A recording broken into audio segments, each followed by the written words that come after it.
Hey, now welcome to the show, where the wind's blowing strong and the truth can flow. This is the good oil. Catch a vibe today with Cam Slater leading us all the way. Welcome to episode 12 of the Good Oil podcast. Ash Parmar. Thank you for having me, Cam. You may recall I was number 13 on the list during election, so I feel like I've already moved up a rank into the dirty dozen or the good dozen, you might say. Yeah, absolutely, the dirty dozen. We've known each other for a little while now. I think we met in a bar actually in Mount Eden, smoking cigars. That's it. Our good mutual friend, Grant Ovington, was organizing one of these, what he calls a HERF. And that's when I first met you. I had obviously read about you and seen you in the news all over the years. But it was good that was our first interaction, talking over a cigar. And whiskey. And a whiskey. Yeah, whiskey. Yeah, I mean, yes. You're a big fan of whiskey. You promote whiskey a lot. You're also now promoting various different rums. Yeah. Tell us a bit about, how you got to New Zealand, and then what you said about getting yourself into, because there's an interesting story there. Well, we moved here in 2001, and when I say we, it's my parents and my brother. And so I've only ever lived in two cities. Grew up in New Delhi and now live in Hamilton, where we've stayed put since we've come to New Zealand. And you chose Hamilton to live in? Well, my parents chose Hamilton, but I have liked Hamilton. I wouldn't ever say they've forced us to live in Hamilton. I love Hamilton, and I've gone from a city of what I say unaccounted millions. No one really knows how many people is in New Delhi. But when we moved to Hamilton, it was only about 80,000 people, and has quite literally more than doubled in size. In 24 years we've been there. And for my parents, I guess Hamilton was a kind of a safe place. They didn't want to move from a big city to yet another big city, which is Auckland. Yeah. And in those days, a lot of the Indian families were almost desperate to be in Auckland. I guess they wanted to have that sense of, I want to be the big city, more opportunities and all that kind of stuff. There's a larger number too of the Indian community, I guess. So you can kind of feel that there is a community that you can go to for assistance or whatever. Yeah. And for cultural events, I remember when we first moved to Hamilton, we only had one small grocery store called Mushrooms. You might recall that chain. It was, I think, a Fiji-Indian company. But fast forward to now, I think we've got like 10, 11 grocery stores all competing, and we're getting cheaper groceries, which is really, really good. Yeah, I found during the COVID bullshit that if you went to the main supermarkets, they were out of things. If you went to Chinese or Indian supermarkets in Auckland, you could get almost anything you wanted, including eggs, when there's this massive shortage and things like that. Yeah. So, being born in Fiji, I'm familiar with that brand. And interestingly, I've lived in Hamilton twice myself. Oh, where did you live? I don't know where we lived the first time. It was somewhere close to River Road or something like that. My brother was actually born in Hamilton, and Dad worked for Aero Engine Services, which then went on to make aeroplanes, the Fletcher aeroplane and things like that. And then I went to university to eat my lunch, but I had to live in Hamilton at the time. So, I've had some fun times in Hamilton, but it can be a bit depressing sometimes, particularly in winter. Yeah. Well, I think it helps to motivate. It's only a 90-minute drive to the biggest city in the country. So like here we are today, I drove up from Hamilton, and I just like Hamilton from perspective. It's small, but not too big, sits in the middle, and the people living there, they're happy with that.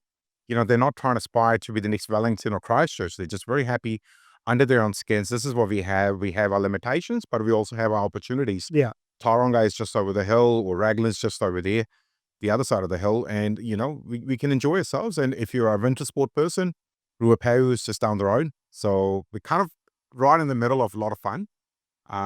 But for us, Cam, we moved here, no surprise probably for you, but my parents literally bought a dairy in Te Karamia Road in Dinsdale. That's where we started. Yeah, I know where that is. Yep. Yeah, on the way out to the Mormon church. And that's what they did. And I went to uni, and I was kind of like you, probably too much of the eating lunch and chasing fun. And parents had the dairy. I wasn't really doing all that well at the university. And my father kind of pulled me aside one day, and he said, look, I didn't really bring you here to New Zealand and give up on my good life in India to flip burgers because at that point I had dropped out of uni. I was working at McDonald's. Right. And my father, he's a man of very few words. And just the way he said that really pinched. He's not a violent person. He's never hit me. He's never grabbed me either, in any way. And just the way he worded that, I didn't bring you here. Cuts to the bone, eh? That's it. And then he offered, and he said, look, Mum and I are thinking we'll get rid of the dairy and we'll buy a liquor store in Huntley under Right. the Decker sign. And do you want to come work for us? And I said, yeah, I want to sell alcohol. That sounds fun. I don't want to work in the dairy, but I'll rather work in the liquor store. And that's where we stayed put till last year, Cam. 19 years and, nearly 20 years. We stayed and kept that shop. And from there, we built other shops. At one point we had 6 and now we're down to 3. And there's a whole lot of fun we've had during that time and to now. And 8 p.m., which is something I'm very proud of.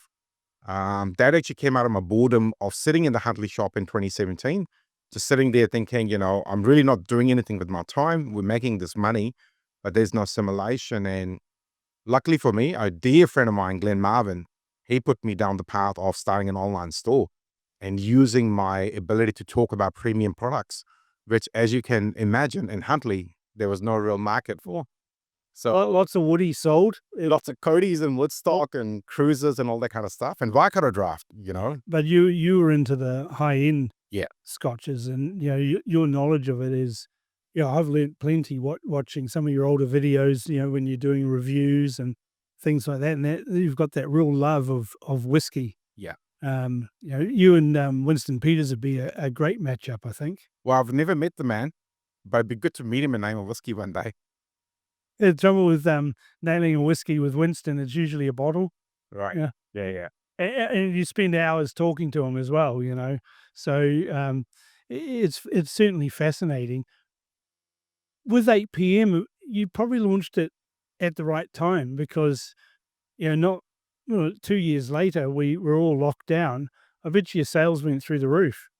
Well, I should be careful in saying this, but I'll say it anyway. I think COVID is the best thing that happened to my online business Yeah. because from 2017 right up to lockdown, it was doing something, but not a lot. And there was that month just after lockdown and the sales just went straight up. It was insane. And there's a famous joke our friends and family know all about, and I'm happy to share with you. I once joked to my wife that, if 8 p.m. can even do 100,000 in a month, I'll buy you a Range Rover, which I thought would never achieve. But during the month after COVID, we did something close to 5 times. Wow. But our wider business or network of shops was down to 0. So, the Range Rover never came because I said to my wife, yes, we achieved that number and smashed it by 5 times, but, you got to look at objectively. So that was good actually. But also, a lot of the customers we got during that time, Cam, I never wanted them as a customer for 8 p.m. 8 p.m. was always going to be a vehicle for premium whiskey if it needs to get into gin and rum, but stay focused on premium spirits. During the time, we sold a lot of mainstream spirits and wine, Yes. which basically probably kept our little company alive. We did get a bit of that subsidy, but having the shops closed for so long, which was ridiculous, and you touched on it before, I did this post on LinkedIn showing there's a fruit and veggie shop that was closed. This is my neighbors in Huntley. Yeah. I was closed, but this little grocery store in the middle had queues around the block to try to get into it, try and get basic things, and why couldn't we stay open? But, It was a completely ridiculous situation, and I was stunned by the compliant nature of Kiwis. They just lay down and said to the government, "I scratch my tummy," and look after us, and it was pathetic. We locked up the healthy population instead of just saying to the sick people, "Stay at home." Yeah. So it was totally ridiculous. But being involved with bottle shops or selling liquor, that comes with risks, doesn't it? Oh, it does. I mean, I can remember an uncle who warned my father in 2004, you should not buy a shop in Huntley. It's got a reputation. And we obviously did anyway. And to be honest, the first sort of 15 years of it, there's nothing I could say to you that was alarming. There's some kind of characters in a town like that. And It's a hard town. it's a hard town, but they'll respect you if you sort of stand up to them in a meaningful way. Yeah. And everything was absolutely fine. We also own a store in Narawai, actually, which we've owned for 16 years And now. that's a harder town. It's a harder town. It's actually getting better now. Narawai is gentrifying upwards at a rapid rate. A lot of new development. But right up till 2016, 2017 almost, things were really good. You know, it was okay. You get an odd break-in, but the local copper will find exactly who did the break-in. And the break-ins were quite dumb, Karen. They will come through the roof and they'll leave a trail of cigarettes behind. It was kind of just really silly because they were cutting holes through the roof and all that kind of stuff. No robberies as such. But then after 2017, 18, things really, really hit the roof. And I think all of that is very, very well documented around the ram raids and the robberies. And that's where I guess I kind of came into the picture. You know, I was living that pain. If it wasn't happening to me, it was happening to someone I knew within the Waikato community. You know, Right. I know a lot of retailers, and it's just not an Indian problem. It's just a wider problem. You know, even gas station owners, all sorts were complaining. You know, nonstop these robberies were happening. And another thing that I've brought up repeatedly, but no one really wants to listen to is ram raids came to the whole thing after COVID. Because what COVID did is we literally shut everyone down. Yeah. There was no one there to rob such. No. But at some point after COVID, some kid somewhere in Hamilton and South Auckland figured out they can steal a 2-ton missile and launch it into the shop, because at that point there was no bollards either. Bollards was, you know, they were an odd thing. At best, you probably had some sort of sliding, Store. gate or a roller door or something like that. That's it. You know, And- and this is something that I talk a lot about, you know. I mean, going all the way back to when we had the dairy, you know, my parents would leave me, barely 18-year-old, to run the dairy on Saturday or Sunday or something like that. And there was no real risk, you know, it was okay. Someone may come and have an argument every now and then, but things were really, really good. But now we look at the way it is now. And I've got this auntie, she's been a victim of robbery as well. She would say, I would not dare leave any of my children, you know, of any age. You know, I don't want them to die or had their fingers chopped off, you know, just to try and run a small business. And I guess that's the difference now. I'm really alarmed. What sort of New Zealand are we living in, or will continue to live And in? it changed very quickly. Oh, yes, yeah. You know, it went, as you said, it went from people breaking in the night to people being armed with a deadly weapon, often in a car and often, other items, all of a sudden robbing and stealing. That's it. Yep. What were they mainly after? Well, it centers around tobacco. So it's not booze. No, remember, tobacco is easier to take, right? You fill up a box, you could probably end up with 10 grand quite quickly. Alcohol is hard. It's heavy. It's heavy, you know? And I mean, I can tell you countless stories of ram raids my stores have had, and they've come in, and in the video, I can clearly see some expensive whiskey that is just sitting there because I left it in my shop. It's my shop. That's something I do. But they'll keep running around it to try to find more tobacco because they don't realize this bottle of whiskey is worth $2,000 or $4,000. They're looking at tobacco because they can flick it to the black market very, very quickly. Cam, I could still remember writing emails to David Bennett. He was our MP for Hamilton East. Yep. You know, I've had some good chats with him. And I've still got copies of my emails I sent him around 2016, 2015, when a lot of this talk around tobacco taxation was coming in. And I remember telling him, you are putting a target on our backs. I know what you're trying to do. You're under pressure from Maori Party or anyone else or health departments to say, you look, if we make the tobacco expensive, they'll stop smoking it. That's clearly not happening. You know, the persistent smokers are still going or they're smoking it. But just the misery that's been unlocked started from there. And I'll always beat the drum about it. You know, that was bad policy. It should have never happened. There are other ways and means well demonstrated around the world how to get the population off the tobacco, if that was a big concern. But the misery that's been unleashed on the retailers past it, you know, it's not on.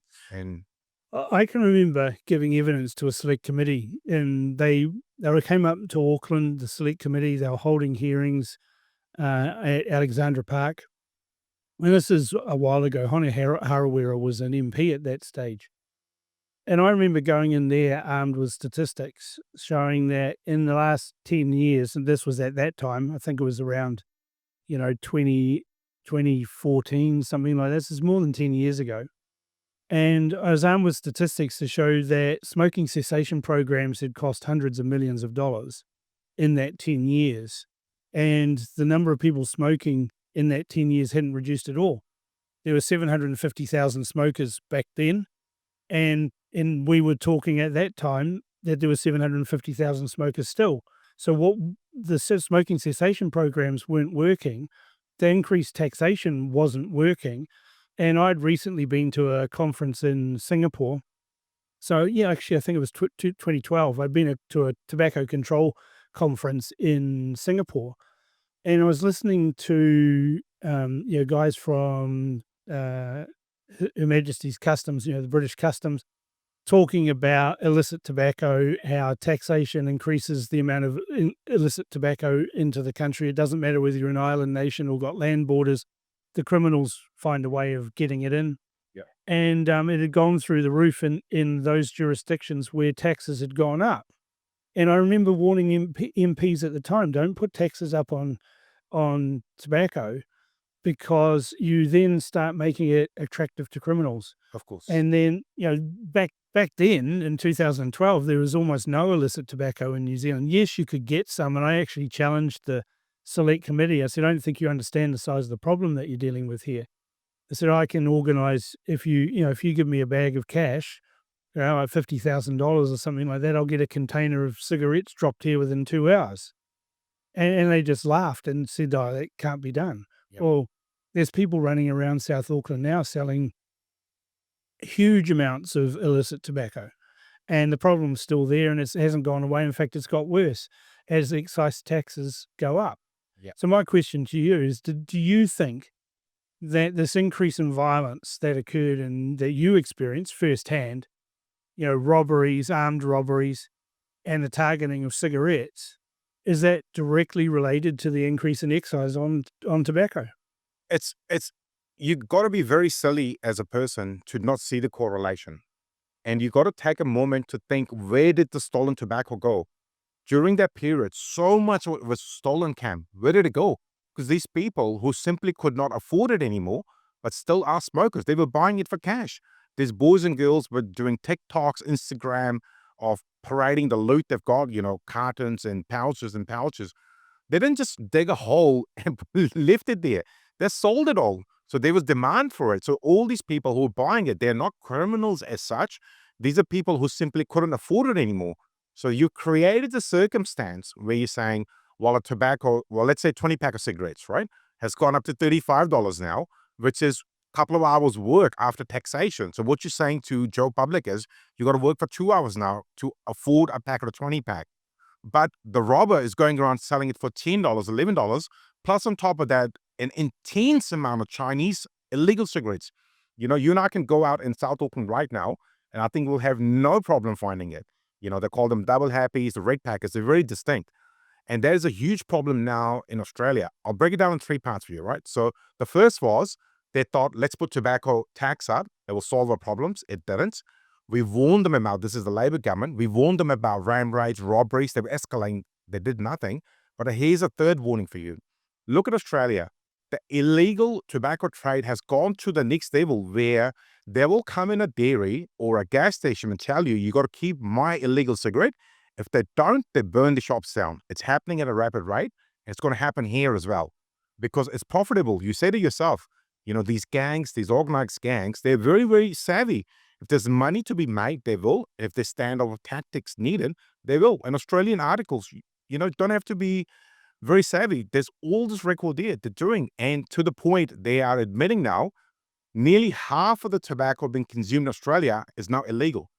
So the government is missing out on a lot of excise. Well, they've got draconian laws around vaping. They've got draconian laws around cigarettes. We've kind of mimicked some of what they're doing. I think we've got a better regime around vaping. But there's this ridiculous situation where vaping, which is inherently safer than cigarettes for inhaling.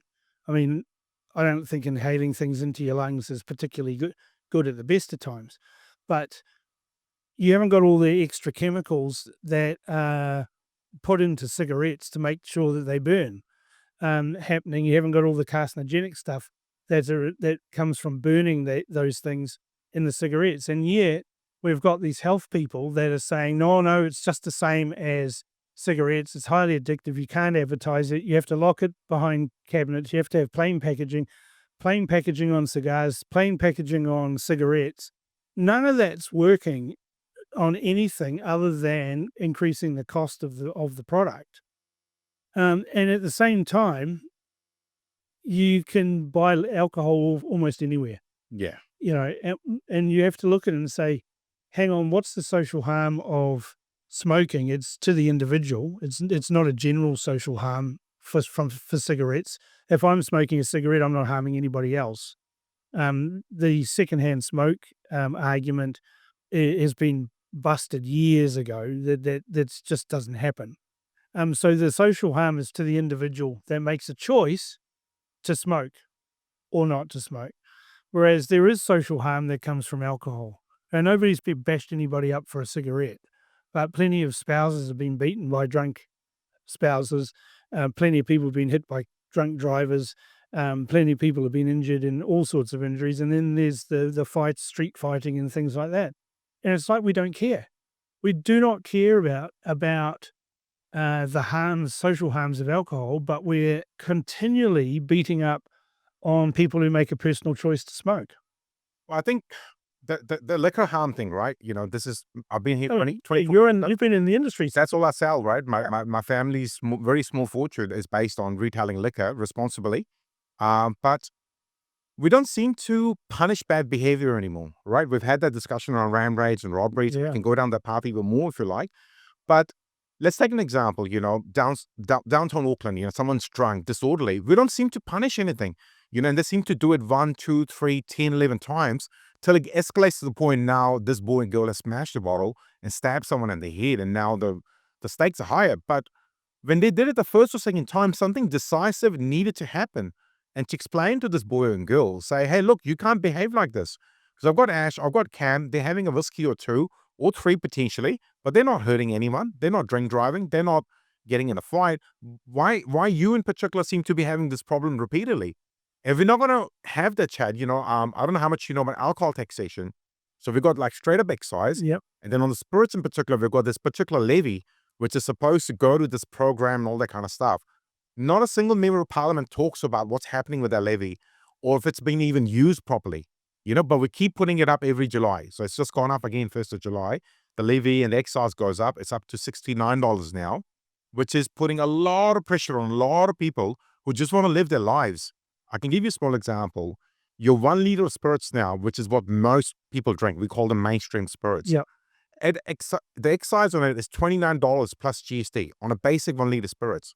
And I've done a whole lot of LinkedIn posts over the years showing people I can get a bottle of spirits into the country for $1 and I throw it on the table. But now you got to throw another $29, on top of it. I know exactly what it's like. I mean, Yeah. There's a rule in if you're making alcohol, right? If you're making vodka or you're making gin or whatever, the whole cost of production has to be under $5 a bottle or you can't make money. That's it. Right? Yeah. So that means the bottle, the label, the cap, the seal, and the contents has to all cost less than $5. Yeah. Otherwise, as you say, what did you say, $29? 29 plus GST, Cam. Plus GST as well. BST on tax on a tax. But can I also chime in? The whiskies that I drink or I promote, they're all at cask strength. So they're not at your watered down 40%. So they're attractive. That's right, because the taxes are at alcohol by volume, right? ABV. You'll have someone from the Green Party come along and say, well, he's rich. He's drinking a $200 bottle of whiskey. Excuse me, I'm paying $55 or close to it just in taxes to afford this $200. I'm not paying $200. I'm actually paying probably $140 for a decent whiskey, but I'm donating to the New Zealand government to use for whatever programs they may have for alcohol harm reduction or to look after people's health. I'm paying that, in the GST and in the excise, but they don't want to look at it that way. They want to say, well, he's made it. He's drinking a $200 whiskey. He's the problem. But we've got this attitude in New Zealand. If you're rich and you can afford that, well, you need to be punished. Yeah. It's ridiculous. I mean, I tease Winston all the time. I say, mate, you gave a gold card to pensioners, right? you should be giving gold cards to cigarette smokers and alcohol drinkers because they're paying shitloads in excise tax. They're actually paying more than a teetotaler or a non-smoker. And so because they're paying more tax, aren't they better Kiwis? Yeah. You know? Yeah. It's a ridiculous argument, but it goes round and round. Yeah. So for me now, Cam, I work in Cambridge for the last year. We've had stores there since 2008. My brother and my dad have been running them. And I see lovely old people all day. That's all I see, mostly. Because Cambridge is fast becoming the retirement capital of New Zealand. We've got all these people. And I talk to them a lot and they'll moan, hey, why is my gin so expensive, this and that? And I try my best to break it down for them. Hey, this is where your money's going. I'm not making any more. The shop's actually making even less because you buying your specials now. But this is where it is at. And those are the kind of people we're hurting as well. Yes, we're giving them super, maybe we're giving them a gold card benefits, but we're taking it off them somewhere else. Off their pleasures. We are, and it's a lifetime of habit for a lot of people to have a gin and tonic or a whiskey. They're not getting drunk. These lovely old people and everyone else as well. People are working so hard, they just want to have a drink or two, but we shouldn't tax them the way we are with this little thing under the guise of saying there's social problems elsewhere. That's what they said about RAM rates. Oh, they're just children. Okay, I'll listen to you. They're children, but now he's on RAM rate number 23 in 2 weeks. That's not a child. That's a proper criminal. I've seen it this firsthand. Sitting in court, watching on a Monday morning, go up to courtroom 1 at the Auckland District Court and sit there till lunchtime, and it's a parade of people who have been arrested on drunken disorderly charges. They've almost all got previous convictions or are awaiting trial for violence offences as a result of the use of alcohol, all of those sorts of things. They're on bail. The bail conditions are they don't drink. The judge then says, Mr. Drunk, you're here before me again on a Monday morning. You're on bail. What your bail provisions are that you don't drink. And then he asked the police, what have you got to say about this? And the police usually just shrug and say, no, nothing to add, Your Honour. And then the judge is forced to release them on bail. And I actually saw one of them who was very polite to the judge. Oh, I'm very sorry, Your Honour. It won't happen again, blah, blah, blah. The judge let him out on bail because the police didn't oppose bail. And not less than an hour later, I was walking down Queen Street and I saw him sculling a bottle of Scrumpy's cider, the cheapest booze you can get, a 1.5 litre bottle of Scrumpy's, sculling it down with gay abandon. Yeah. And he's just got out of the court on yet another drunken disorderly charge. Yeah. So I think you're right. I think that society has said, oh, we don't care. Yeah. But meanwhile, we're policing the hell out of tobacco and vaping and all of that sort of thing. It seems a nonsense. Well, the problem is actually not that big. It's the same small group of people who are misbehaving. And if we're not willing to actually fix that, then we should just let it go. That's another option, right? Either let it go or lock them up. Yeah. Well, let's maybe take a moment to talk about what is actually law and order. Right. So during election campaign, we used to go around the country talking about that kind of stuff. And an analogy I used to give people is when we were young, my parents would take us to the zoo and all the dangerous animals were caged up. But as a retailer, the roles were reversed. I put a cage up to be safe behind. I've got a fog cannon up to stop you. But these people literally are roaming the streets like animals and with balaclavas on, looking for their next victim. How have we come to this in a very short period of time that's acceptable? And then we've started to accept it and say, oh, he's just a child. It's like, no, I'm very sorry. I understand he's a child, but what they're doing is not very childlike behavior. None at all. No. Yeah. They're not children. They're hardened criminals. They've done hundreds of these things. Yeah. Tell us a bit about the fog cannons. Yeah. I used to be involved in the security industry, and I always thought there was too little too late, a fog cannon. Yeah. They're already in your premises. They're already taking stuff. Yeah. Is that your experience? 100%. The only thing they help with is to make them leave. That's assuming you can safely deploy it. Because you remember that incident in Hamilton when the guy's fingers got chopped. I took a lot of time to understand the situation, and I was actually at the dairy within 35 minutes because I was in Hamilton. The owners were ringing me and say, look, crazy stuff is happening, come there. So we took a lot of time to analyze. In this instance, these 4G bangers have come in with the machetes and all that kind of stuff. This boy was actually on alert. He saw them coming. He triggered the fog cannons. But what he has done now, he has pissed them off. He has gotten in their way of looting their stuff. And the guy, and you look at the video, chases him to the back of the shop and he's begging. He's just saying, stay away from me. I want nothing to do with you. He still chops his finger. And there's another incident which I'm trying to actually highlight because I'm on that retail crime ministerial panel, which I've been trying to bring up. This happened in 2022. Elderly lady in South Auckland working in a dairy. These two guys come in. She's on alert. She triggers the fog cannon. The fog's coming now, but these guys are heading on the head through the fog because they're really pissed off. This lady has ruined their big plan to loot. So I'm not a big fan of it. Sometimes it could potentially save a life. If it does make them eventually leave, that's all good. Like places like Michael Hill Jewelers, they've been hit so many times. It's intense. And it kind of works because they've got these automated systems. The whole shop is filled with fog and then they eventually leave. So it has a role to play, but it's not the whole solution to the problem, Now, when the RAN raids were happening, alarming numbers, like huge numbers, the Labour Party was denying this was happening. And yet you'd walk down any suburban street and you'd find a dairy, with plywood on the front window. They'd been raided the night before. The owner of the store is having to pick up all the pieces and clean it up and keep the store open and all of those sorts of things. And then you saw bollards being brought in. And again, I know a little bit about security. I used to be involved in the security industry. And I'm sitting there thinking, well, all you're doing now is moving the problem to an easier target. 100%. So are we going to bollard every store or anything that anybody has something that they want to take? Do we now have a sea of bollards like road cones almost through shopping centres? Yeah. Well, thing is, a lot of people, including the current government, are claiming a bit of victory on the RAN raids. And I always say to them, RAN raids didn't stop because we started picking all these kids up, because they were mostly teenagers doing it. It's because most of the high-value targets are bollarded up. And then we did see an uptick in 2024, start of 2024 in Hamilton and Auckland, an uptick in robberies. But now the new police commissioner, the new police system, the new government is stamping down and coming down quite hard. We're not having that, let's pick up this teenager and drop them back. They look like they're getting actually held for a bit longer. The new policy around boot camps come in.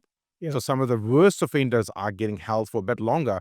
That is kind of the circuit breaker that we were desperately wanting. If Labour wanted to win the election, that was one of the things they needed to do, but they were just never interested. They never wanted to talk to the retailers. I can still recall in Hamilton, this was well before I got involved in politics. This was, when I was doing activist stuff, getting on national television, raising issues. Jenny Anderson arranged for a meeting with me and Manish Tucker. Both of us were doing a lot of this advocacy work in Hamilton. She made this appointment and we were like really happy. It was like, oh, here we go. The police commissioner is going to talk to us.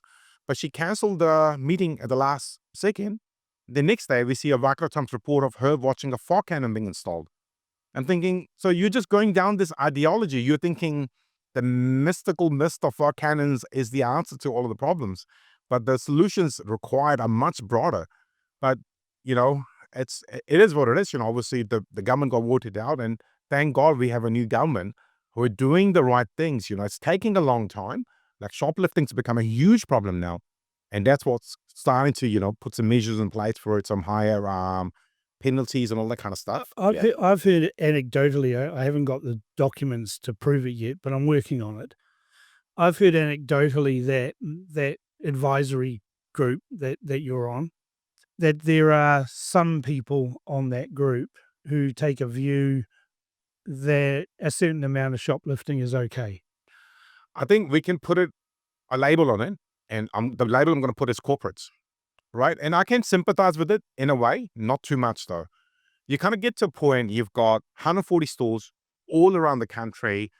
At the end of the day, you're trying to make profit and keep people safe. So the solutions they have is we're going to let go of certain situations. But a small dairy owner, or if they got 1 or 2 liquor stores, they can't.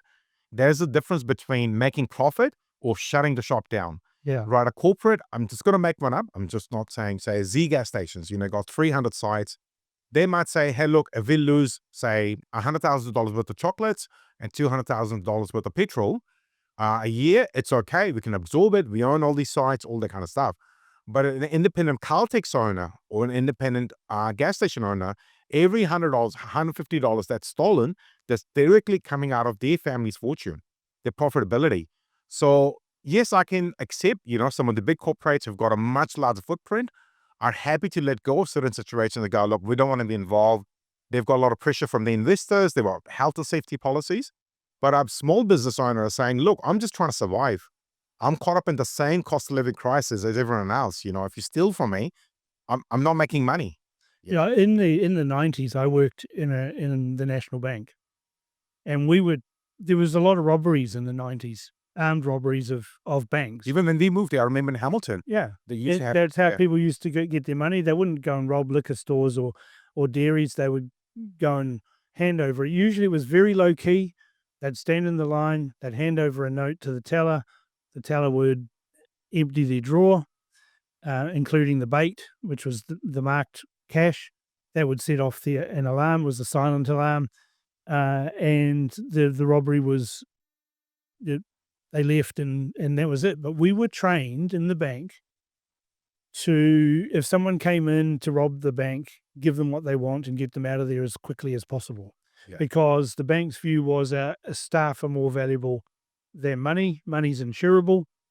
And we don't want any bloodshed or harm or anything like that happening. And so the banks had this acceptable policy: if you're going to rob us,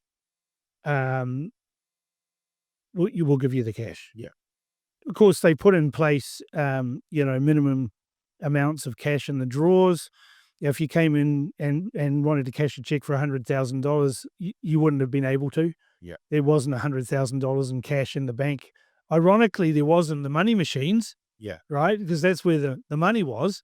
If you wanted to rob, something, the best thing to rob was the cash at delivery coming in for the money machines, because those canisters were real easy to take. Yeah. They didn't take a lot of space, and you could leg off with $40,000-$50,000 in one go. Yeah. Of course, the banks reacted to that. They put dye in certain packages. If you stole them, then the dye would go off and cover you from head to toe, and they did all of those things. Yeah. But you're right. The corporate attitude was, we'll take the hit on the cash from one teller, and get them out of the place. Some banks put up wires across the counters, and they put up, the doors wouldn't open unless somebody in the bank pressed the button to let somebody in, and that's still in place today. Yeah. But by and large, it was passive protection rather than any active protection. Yeah. But you're right. Is a small store of any type can't take those losses. No. Repeated losses. I mean, the first proposals that came out of our group was around citizens' arrest, and I'm sure you recall the media, the beat up they did around it. And it's just like, well, it's going to get to a point where you and I, just happen to be in a dairy, not working, just customers, and one of these guys is doing something, stealing something small. We should have the power to grab them and pull them down. Say, hey, this is not acceptable, and this is the definition of law and order. You got to have some kind of discipline in the country. And if we have got to a point we're raising billions of dollars in taxation and somehow we're not having enough police on the ground, that doesn't mean the law and order situation is going to go loose. The citizens are going to actually do something about it. And the citizens are not dumb, Cam. You and I have been plenty long enough around to see people are not going to get into fist fights in dairies and liquor stores and all around the country. They're going to be pragmatic about it. If there's an ability or situation where shoplifting or something or an immediate harm could be stopped, they should be allowed to without, risk of getting prosecuted. Well, that's the problem, isn't it? The police often turn around and go, well, we're prosecuting you for assault for stopping that. Go, you're not allowed to do that. Yeah. But my argument to that is, when there is risk involved, there's potential harm involved that is literally seconds away, the police are minutes away. Yeah. Right? And often 20 minutes away. Yeah. So Rule setting could be hours, Yeah. if they're down the line, in rural country. Rural, Yeah. I know plenty of rural areas where they have rough justice. Yeah.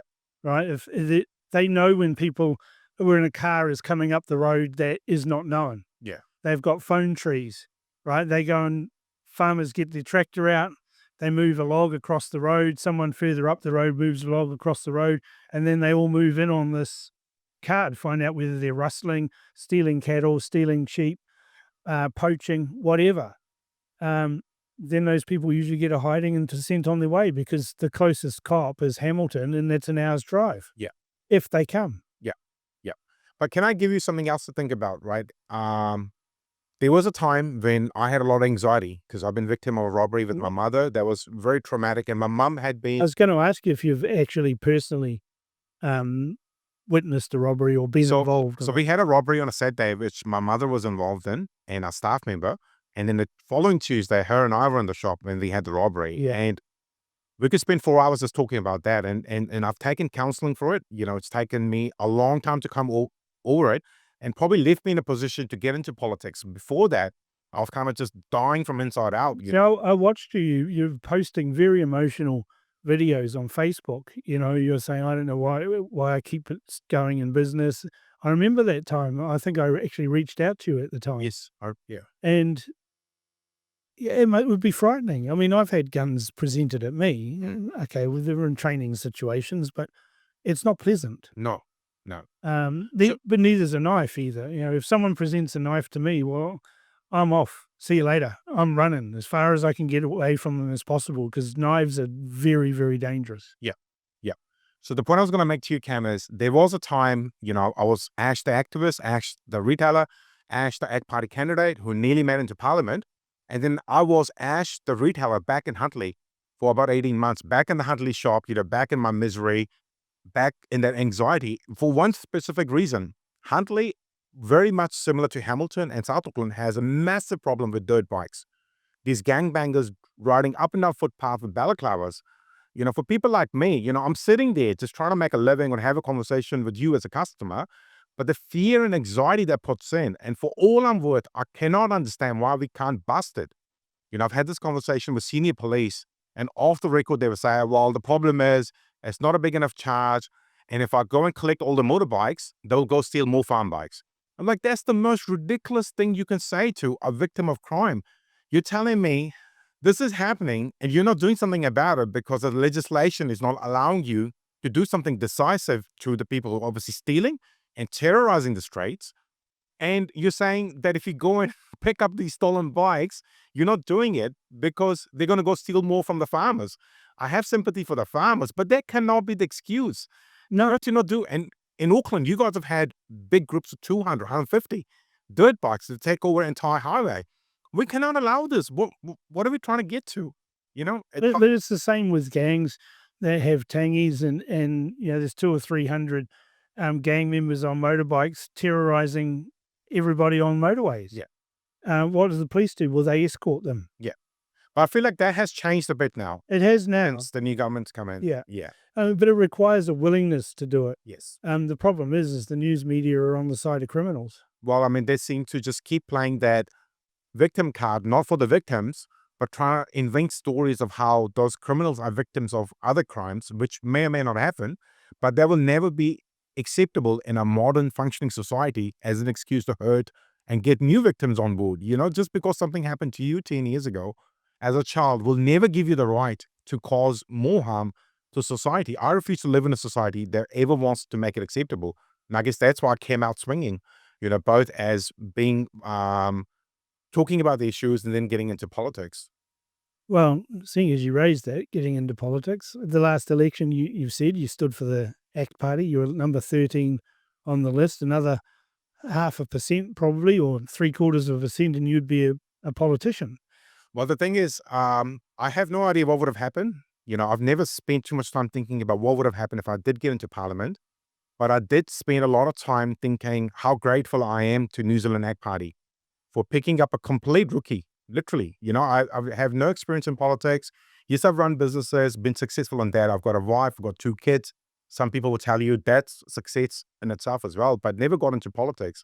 So I'm actually incredibly grateful because all I had seeked was a higher pedestal and ability to debate people, debate national candidates, Labour candidates in particular, and tell them to their faces, because I spent a lot of time being Ash the activist, the guy getting on TV, News Hub used to have me a lot, TV1, all sorts of people.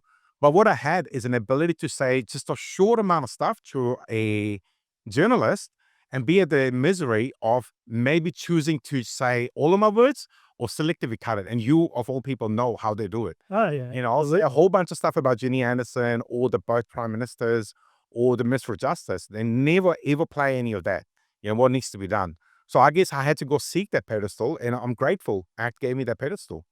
The thing is you can now bypass all of that, and yes, you can get onto the media, but we all know that their audiences are shrinking, and people like me, our audiences are growing. Yeah.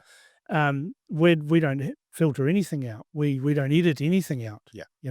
I don't even edit swearing out. Yeah. So now with the advent of social media growing in use, you can talk directly to large numbers of people to get the message out there. Yeah. But you chose to be a candidate for the ACT party.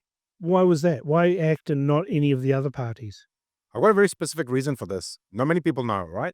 And I don't talk too much about it publicly. So you recall Janak Patel, brutally murdered? Yes. So there was a version of Ash Parmar, the activist, trying to organize this thing, trying to get on TV. But me and Manish Thakur in Hamilton, we organized a protest in Hamilton at the base. And his murder happened during the Hamilton this by-election, if you remember. Yes. So all of a sudden, the whole of New Zealand was coming into Hamilton, because there's a by-election to be won. And we organized this protest. And it's probably one of the most challenging things I've done. It was so hard that day to control the crowd. We had good 200-300 retailers. Me and Manish circulated this flyer, and we say to them, I challenge you all the retailers. I don't care if you're Indian, Chinese, or European, wherever you come from, put this in front of your shop and say, I'm closing my shop for 2 hours on this day, and I'm going to the base to protest because I refuse to live like this. So that was very big, right? All the media descended. Christopher Luxon came with Tama Potaka because Tama was trying to win the seat. And I have a lot of time for Tama. We've already in talks with him. Tama came, the incumbent Gaurav Sharma, who had left Labour, he came. A whole bunch of people came. And I had invited James McDowell. He was a list MP for ACT. I had known him because of whiskey back in the day. And I saw he's involved, and I had texted him, hey, James, I think you should come as well. And he was a candidate in the by-election. So all these people came, and a lot of speeches were made. And I asked James, hey, do you want to say a bunch of words? But to his credit, he's the only one who said, I'm not here to talk, I'm here to listen. And that left a profound effect on me, wanting to know more about the ACT Party. And there's a couple of other people, including Seymour, and then finally Cameron Luxton. I was left at a corner meeting because now I was a bit intrigued. Oh, this James fellow is actually pretty good. So he was doing a corner street meeting, and I got there. My wife said, hey, look, it's just a couple of streets over. You should go support them, just show your face. Went there. James had to go do some door knocking. And I was left talking with this guy. I didn't even know his name at the time because, you go in a situation, people go, oh, this is this guy, you talk to him. So I'm just talking for half an hour. We're debating, we're shouting. And I'm thinking, man, this guy is tall and hardworking and he looks European, but he thinks the same as me. And it's only actually later I learned it was Cameron Luxton, the current number 11 in list and MP. And I was like, this is good. I like this. He's not a politician. He's actually a very real person.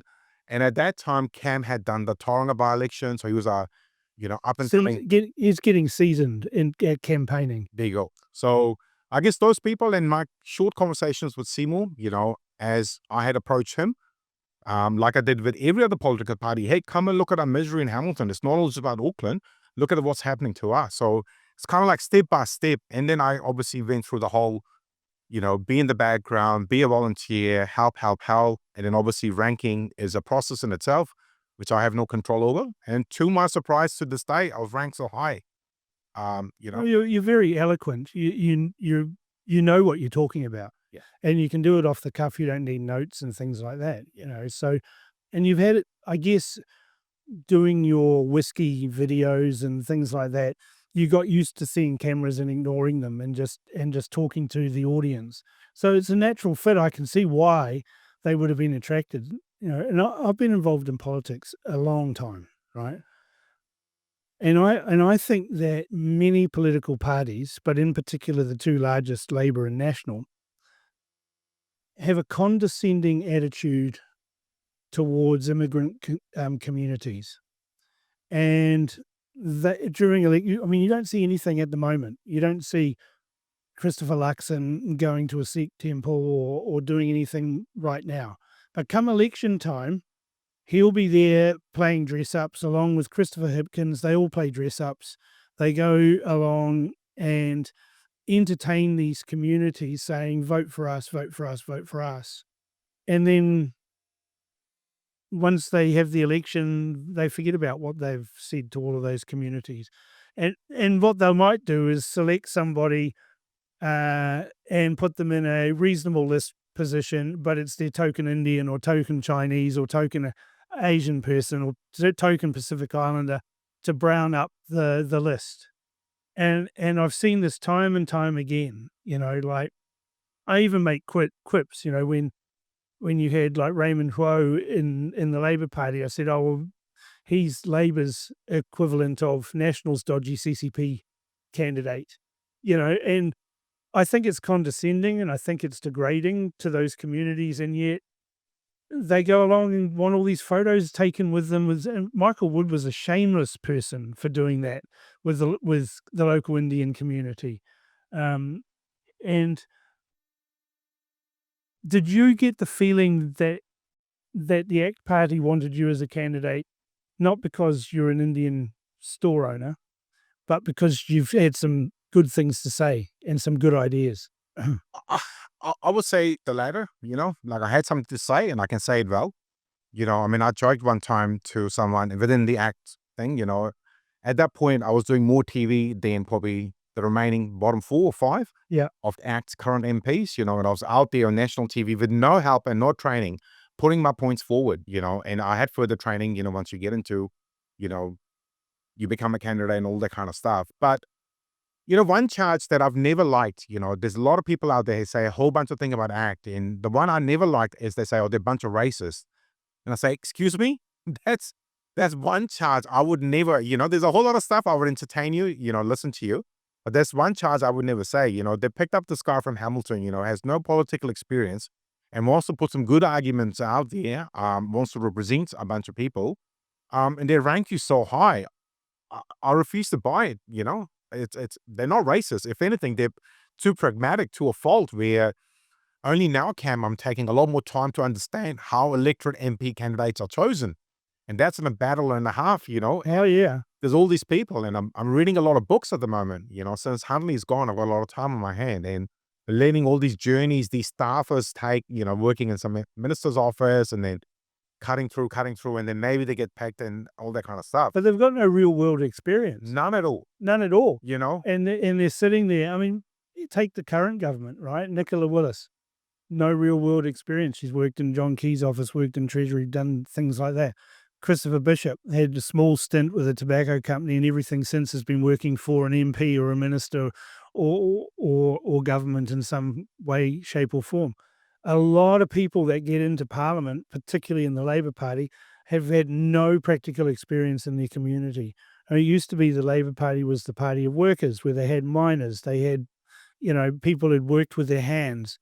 Now it's a bunch of union busybodies or academic liberals who have never had a real job.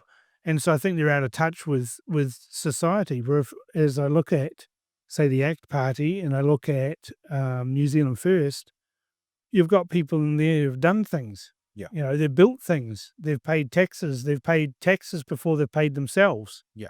Those sorts of things. And they seem to have a more pragmatic outlook on life. Yeah. I mean, the other thing I think often about is, people say, oh, I don't like MMP. I don't like, what do the list MPs do, if anything? And I actually, in the last 3-4 years, have taken a lot of time to look at it.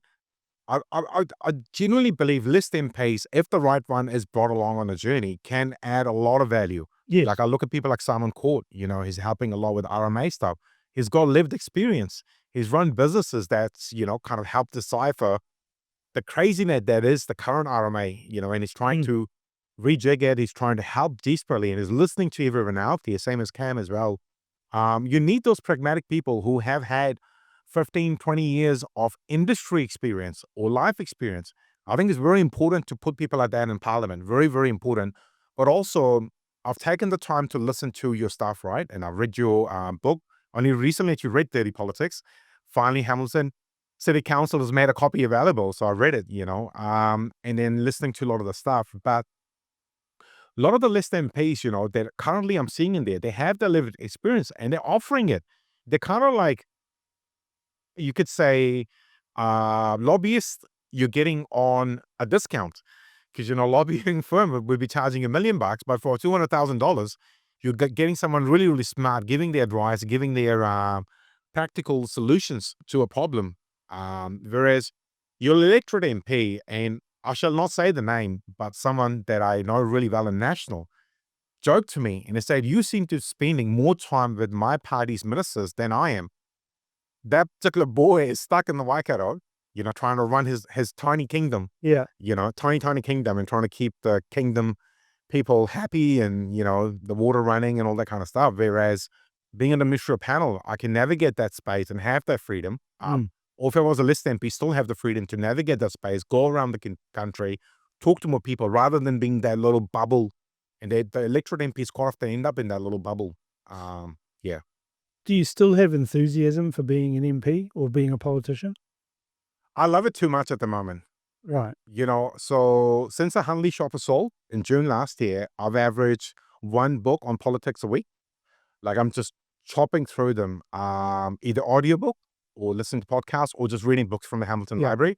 Unfortunately, Hamilton Library, I have learned very quickly, is very left-leaning, the books they offer.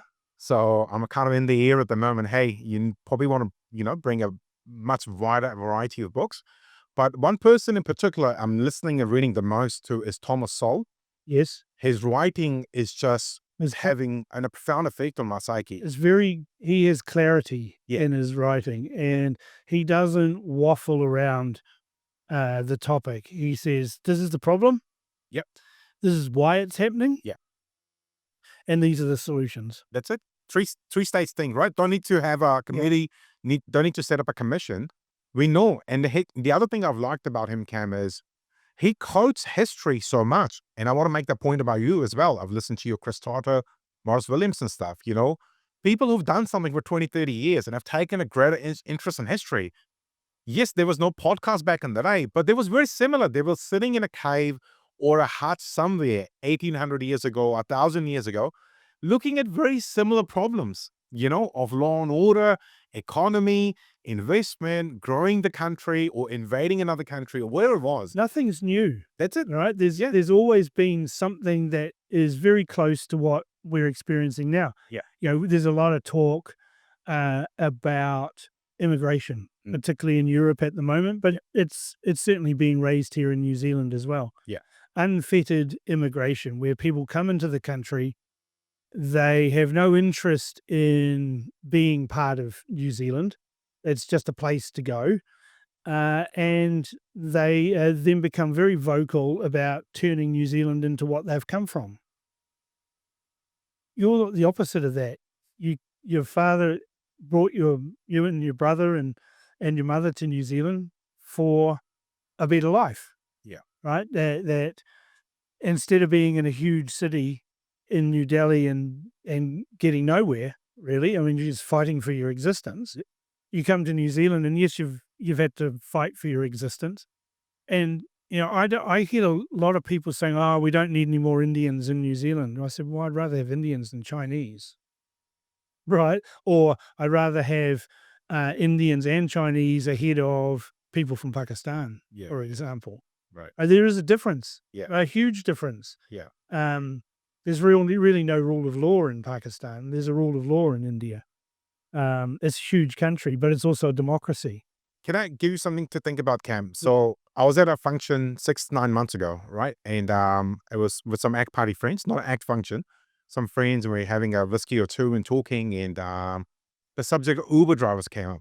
Yeah. Right? We're just talking, and, we're all joking, including me, we're joking, why are all the Indians driving Uber? And someone made a comment around along the lines, because it's easy money and all that kind of stuff. And I challenged this person. That's I not said, easy money. it's not. But I said, you are generalizing a bit too much here. I don't think every Uber driver who's Indian is just driving Uber. I think they're doing a lot of other work as well. They are. I've Yeah. sat and asked them, They- Yep. like if I get I don't joke as well. I say, oh, look, it'll be Muhammad in a white Prius. There you go. Right? Yes. Right. Everybody Or just, desperate, with a turban on. yeah, desperate. Yeah. Yeah.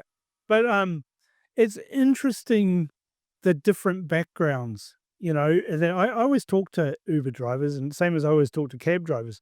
There's a reason for that. They talk to a lot more people than I talk to. Yeah. And if you want to know about any particular issue that's affecting New Zealand, Yeah. barbers and Uber drivers have got the most information. Yeah. Right on those Well, they things. get that longevity, right? Yeah. I would actually say I'm on if you had a scale, I'm on tier 2 or 3 probably, because obviously I'm a retailer and I do visit tastings. I get short conversations, but the barber and, to your point, the cabbie or the Uber driver, It was a couple of 20 minutes. They might have 20 minutes. Yeah. complete strangers making conversation. But I always start off with, I like guessing, right? Where are you from? I mean, you can have a guess, you can tell a Sikh, right? They've either got a turban on or they've got the other things that mark them out, Yeah. right? But I asked that for a reason, is I'm from Fiji, and I'm interested to see how many Uber drivers are Indians from Fiji. Right. And so but there's it's like there's this real difference between Indians from Fiji Yeah. and Indians from India. Superficially there isn't, Yeah. but there is a real difference. And the reasons why they come to New Zealand are all different and things like that. But here's the thing. People criticize Uber drivers, but they're working. Yeah. Right? If they didn't have Uber drivers, how would you get around? There you go. Right? And they're paying taxes, they're providing a service, they're not bludging off society. Yeah. But we have a lot of immigrants that come here, not Indian in particular, but they literally sponge off the government. It's nowhere near as bad as the UK or places like that. Yeah. But we do have a problem. Yeah. And that problem is going to grow. And we're only about 5 or 6 years behind the UK in some of the problems that they're experiencing now.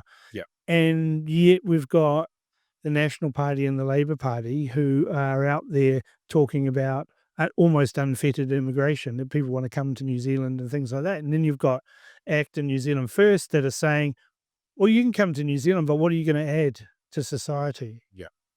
But, a lot of our problems, right? So I've been here for a while, right? Well, you're a Kiwi as far But as the thing is, I'm more in your camp. I've got to that stage now. I'm here 24 years, and I kind of want to protect what I like, yeah. right? In a way, stopping short of saying no more. Yeah, we're full, closed. Yeah, that's. Yeah. But what we're doing is, like, in the absence of a proper immigration setup, we haven't had one for a long time. We had I feel like the golden period. So when we came here, just a quick history lesson, we came here under the scheme from 1998 to 2003. It seemed like the government of the day was enlisting families. Yeah. So it was like a points-based system. That's what mum and dad came under. Husband and wife, a certain amount of work experience, a little bit of money, and under a certain age, you bring a couple of children, happy to have you. Yeah. Because the way they were doing it is they were buying future taxpayers. That's what I've looked at. They're buying future voters. There we go. But for whatever reason, we stopped doing it. And we went down this crazy route of education system, bringing in thousands and thousands of these students under the guise of maybe we'll give you immigration status. When you finished your degree. There we go. And when we did the degree, Cam, that was still okay. Because a lot of my current friends are from that quota. They came from 2003 to up to 2008. And then we opened the floodgates. We were getting boys and girls off the streets in India who barely done high school, and they were bringing them here. These boys and girls were not fit for life even in New Delhi. They would not have survived. But then we brought them here. They've got no proper education, no real way of Western culture. They've come here and they've really struggled. And we still continue to bring them. Whereas if we could desperately go back to at least that system of letting them in for degrees. Hey, come here, do your 4-year degree. Then we'll give you a pathway to immigration. These are the people who are going to work for Frontiera. They're going to work for law firms and grow this country. But Labour and National just keep dilly-dallying. They don't want to create the proper pathway. Well, John Key wanted immigration to come in to keep propping up the housing market, Yeah, but it's not. right? And with immigration stopping because of COVID and things like that, we saw the crash in the property market. Yeah. So it was an artificial increase in GDP through immigration that wasn't actually adding to the whole situation. And like exactly what you explained about families coming in. I had a property in Howick. I lived in Howick. We had a unit on the back of it as a separate income. Yeah. And, we would advertise when tenants moved out or whatever, we'd advertise. And I remember this family, Indian family from Mumbai, came in. There was a husband and wife and two young children, and grandma. And they couldn't get a house anywhere. Nobody would rent to them because they're Indians. Yeah. Right. And I said to them when they applied, I said, well, do you have a job? No, I have 3 jobs. Said the father of the family. And his wife said, no, I have 2. There's 5 jobs. They had 5 jobs. They'd landed in New Zealand literally 6 months before, and they had 5 jobs between them. Yeah. Well, they lived in that unit for 3 years. Yeah. Paying us rent every week. They were the nicest neighbors, and periodically they would come up and knock on the door and hand over a dish that they'd prepared. Here you go, have this, right? Yeah. The nicest food. They were the loveliest couple that they had. The grandmother looked after the children, and they went to work. And then I watched over the time how things changed. And eventually I saw him get a franchise for juice delivery. Right. Then there was 2 trucks. Then there was 3. And then when they gave notice, they were moving to a near new house in Botany. Yeah. That also had a unit on the back because they'd seen how that had worked for us. Yeah. And they were living the Kiwi dream.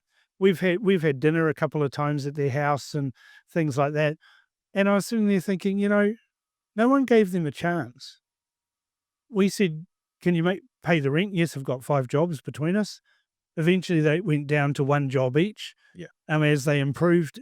But they were just doing what Kiwis always do, improve themselves, Yeah. move up the ladder. So they came here literally with maybe $20,000 or $30,000, Yeah. and ended up in 3 years' time buying a $750,000 house in Botany. And I'm thinking, we are the land of milk and honey. Yeah. We do deserve to have immigrants like them, like you, that are coming into New Zealand. I think we need to reset this and start looking at skills and things that are going to be adding value. Definitely. Yeah. But I mean, the other thing is, I was actually going to look for an opening, but you answered my question. 3 years. And it's still happening. Like, I still meet families in Hamilton.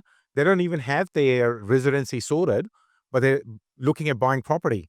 They're asking all these curious questions. Can I buy this little, what Kiwis will say is a shit box? Yeah. But it'd be like, but that's 4 walls and a roof.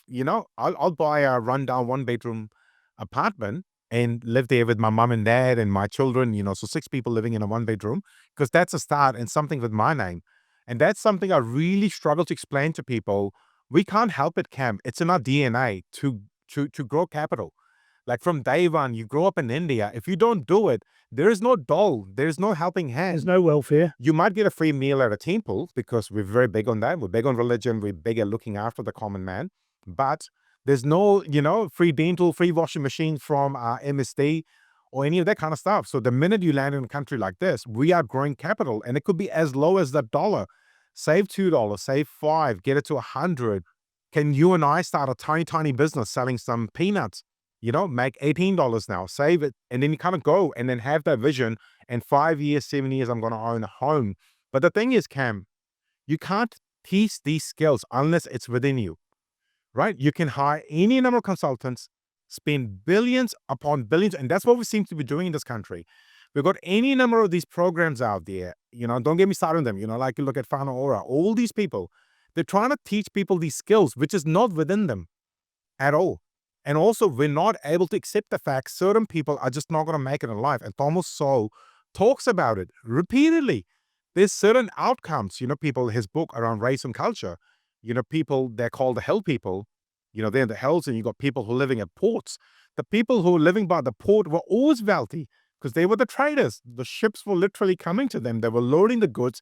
They quite often didn't even make the goods, but the goods came from back country, but they always transacted and did really, really well.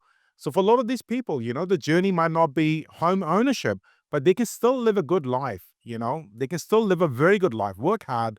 Well, no, those tenants of mine, they worked bloody hard. Yeah. Right? They worked a lot harder than any Kiwi I've ever met.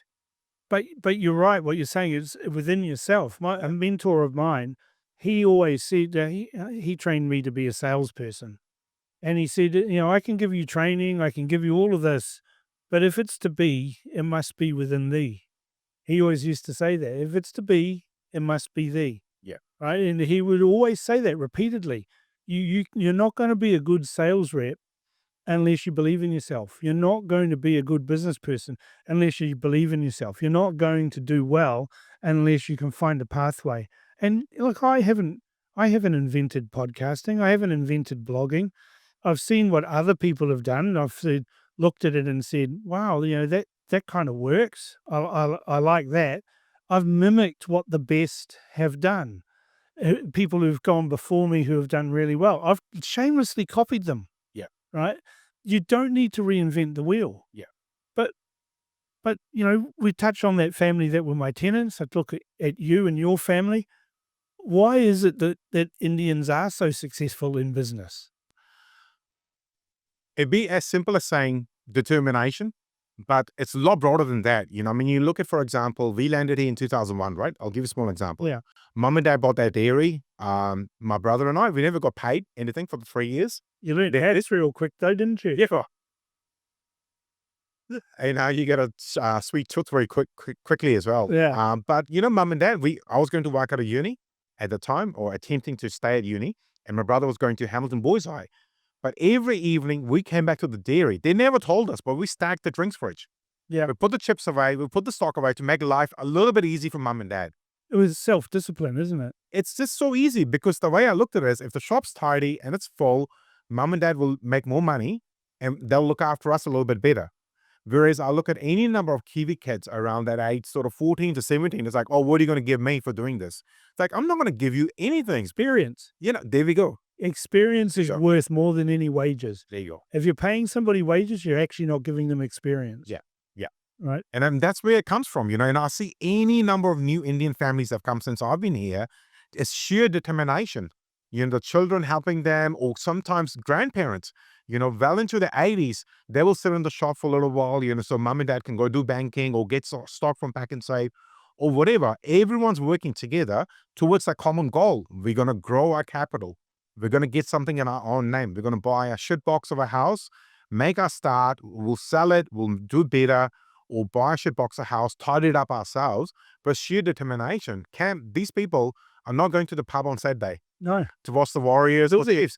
They're like, and you ask them, right? So here's the thing. People say they're not integrating. They go to the cricket though. Well, they watch the cricket. Of course they do.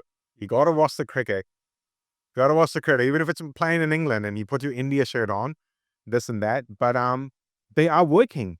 Quite often people complain, these building sites all around the country, the Chinese and the Indian, they're still working on a Saturday and Sunday, and how rude it is. You can hear the hammer hitting the nail or whatever.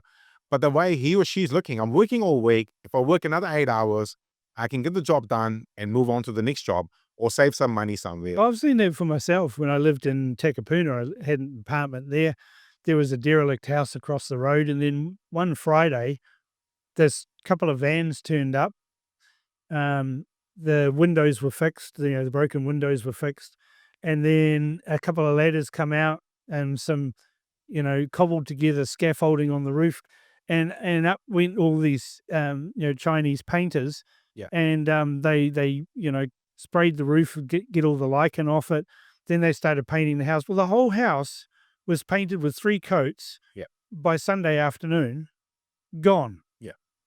Now, if that had been a Kiwi painter, it would have been one guy, and he would have been there 3 weeks with $30,000 worth of scaffolding. Yeah. All around the place. And like I was saying to a mate of mine, while I was witnessing. He says, "Get their number. Get their number off. Get their number off their van or whatever that you can see out the window. Go over there. Get their number." He says, "I've got 3 houses I want painted." Yeah. But I watched it, and it was on a weekend. Started on Friday afternoon, finished Sunday afternoon. Goodbye. See you later. And then a month later, the house was let, and there's tenants in there, and now it's no longer a derelict house. Yeah. Can I give you another example? Yeah, sure. So I have somehow managed to not spend any money on concerts all my life till last year, I took my wife and kids to Coldplay. So, I've lived a good You life. looked at Coldplay? You want me to get on Kiss Cam? Nah, I didn't. Well, I made this. Okay, I'll talk about that in a minute, but let me make my point because I'll lose my chain of thought. I had all the temptations, right? I'm right into my music, but somehow I had in my head that it's not acceptable to spend $300, $400, $1,000 on concert tickets when we can see all of this on Radio for free now on YouTube and Spotify. But for me, Coldplay is someone I really like, and I waited. I'm one of those people. I loved them from day one because I landed here and there was Coldplay, Eminem, and Linkin Park. This is what I grew up on music-wise, right? Very weird mix, I know.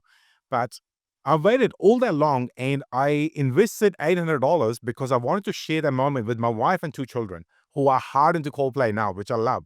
But we waited so long. But I look at any number of Kiwis, barely out of university, and they prioritize, I must go to Taylor Swift. I must, it's like, what do you mean? Must is a strong word.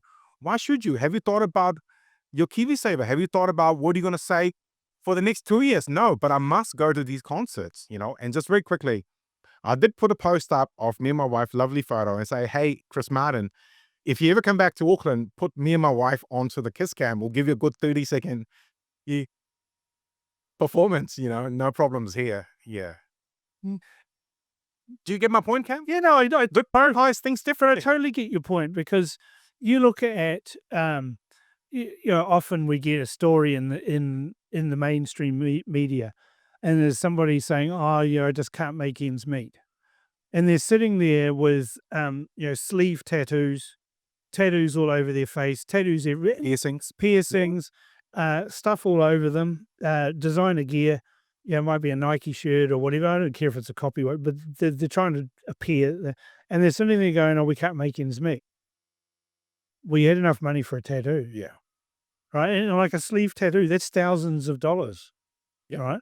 And so their priorities are all wrong. Yeah. It's the same with the argument that we're getting at the moment, where the government announces, no, we're going to end enrollments on election day. Yeah. Right. You can't enroll at the last minute. Yeah. Right. You've had 3 years to enroll. If you can't enroll by that time, well, then tough. Yeah. And there's all these people saying, oh, this is going to disenfranchise people.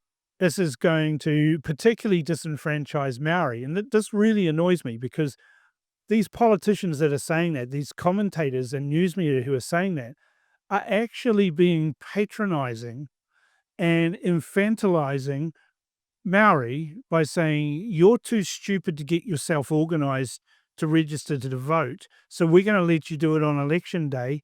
And oh, by the way, we'll give you some KFC or whatever along the way to do it. And I was sitting there thinking, this is bullshit. It isn't just Maori. If you haven't organized to enroll for an election, you haven't played your part in doing your civic responsibility. Yep. These same people always manage to get a lotto ticket, right, on time, in time for the draw. Yeah. They always manage to put, $50 each way on some pony at the 4th at Riccarton. Yeah. They managed to get their bet on in time. They managed to register for welfare. They managed to register for all number of other things, but they can't register to vote. Well, fuck off. It's not a valid argument. And it isn't disenfranchising them. They've disenfranchised themselves, which comes back to your point about self-responsibility. Yeah. Get up and go. You want to have a say in how this country's run, go and register to vote. It takes seconds. Don't come at me saying, oh, you have to do it at the last minute. Right? Well, I think that kind of ties in with that whole something needs to happen for me on my behalf. Like, can I bring up PayWave? You bring up whatever you want. The announcement about PayWave a couple of days ago. So the argument, that's ridiculous too. And it's just like, so the argument's been put forward is that retailers are thugs and Kiwis are stupid. No, they're not. So the argument that was put forward is that, we're going to change the interchange fees. So retailers will be paying less on their fees. and Kiwis are sick and tired of getting ripped off. It's like, well, hang on, no one's getting ripped off. To best of my knowledge, Cam, I don't know of any EFTPOS machine that does not say clearly on the screen, what are you getting charged? Right? I've yet to come across a machine. Retailers aren't being ripped off. Retailers are being ripped off. Yeah. Right? Why does it cost? I mean, I used to work in banking. Yeah. Right? I used to develop systems for front-end processes. I understand what is involved in the EFTPOS system, from the terminal all the way back to the bank. Yeah. It costs no more to swipe your card or stick it in the slot or just pay. It costs no more. Yeah. And the banks have been raping retailers and saying, you want to do pay wave, it costs 1.5% more. Yeah. Bullshit. Yeah. Right. Yeah. And so the government's got this wrong. They're saying, oh, this is more money in customers' pockets. No, it's not. Yeah. Right. Because if they regulate it or if they do whatever, then those fees are going to be included in the retail price. Of course, then a retailer isn't stupid. Yeah. Say, okay, so you won't allow me to put that little sticker on there that says 1.5% more for pay wave. People can make a choice, right? They're not going to do that anymore. They're not allowed to. But the price of every single item in that shop just went up 1.5%. Yeah. But you know who will pay more? The customer's going to pay more. But in particular, who were paying cash or normal EFTPOS anyway. Yeah. So it's kind of like, and that person sitting there going, what did I do wrong? Why am I paying more now?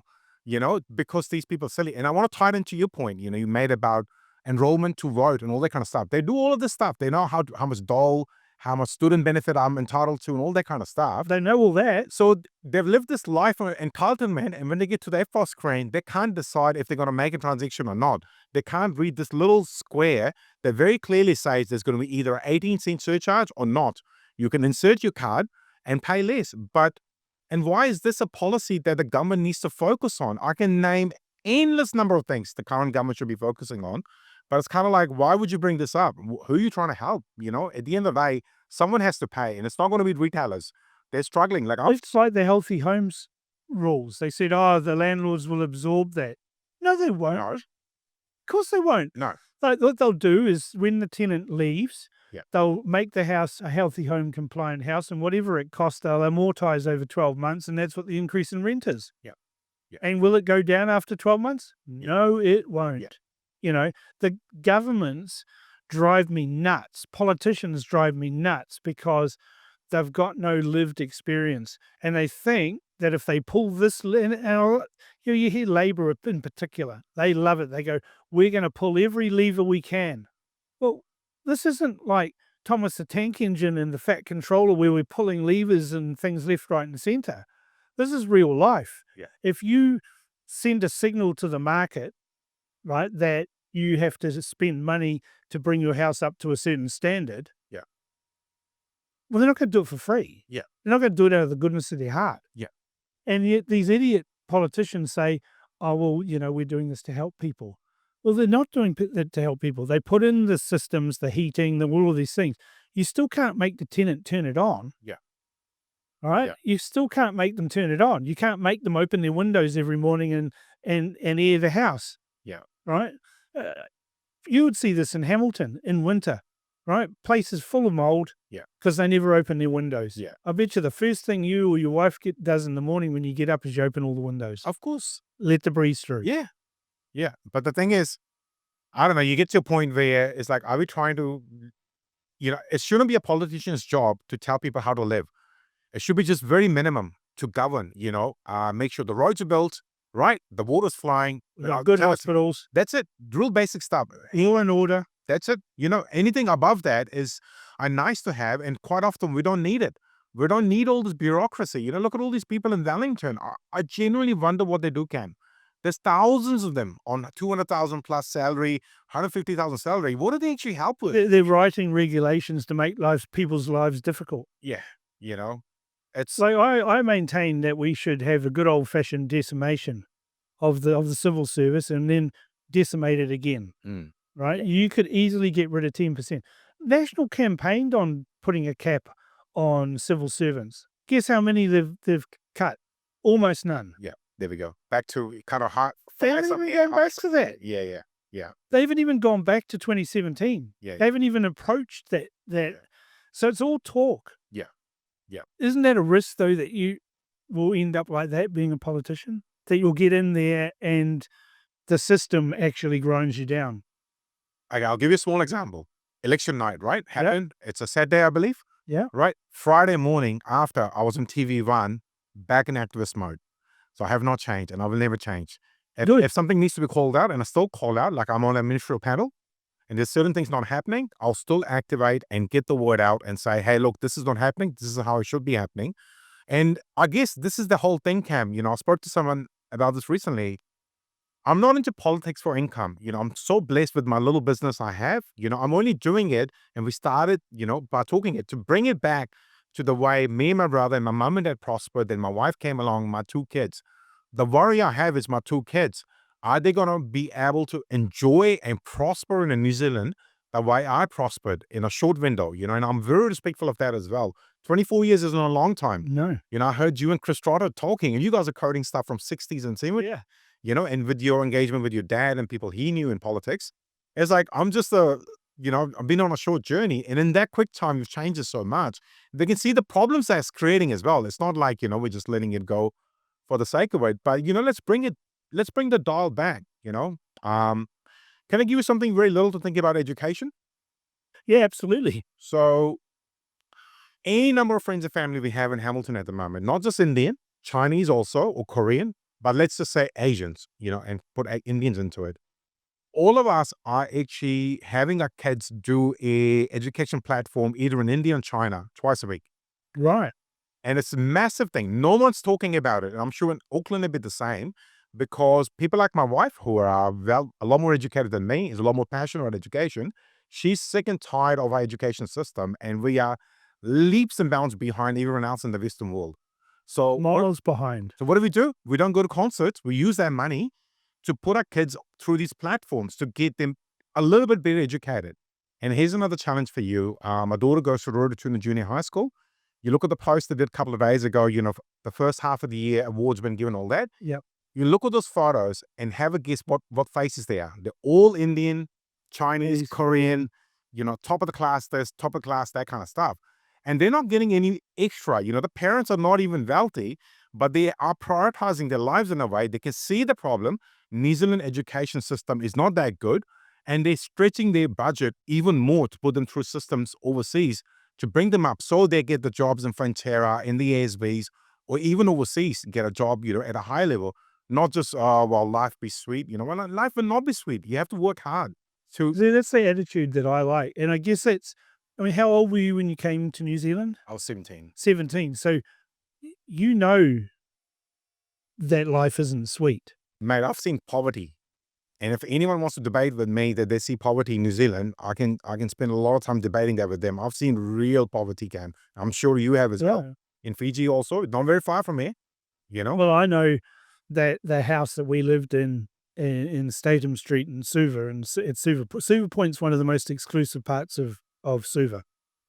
Houses there, $1.5 to $2 to $3 million. Fijian, sure, but it's a lot of money. Yeah. Right. A lot of money when the average wage in Fiji is something like about $50 a week. Right. So there's a lot of money in those houses, but 300 meters from the house that I was brought in is a massive squatter settlement. Right. And yet the kids that come out of that squatter settlement going to school come out of there wearing immaculately white shirts. There's no running water in those squatter settlements. There's no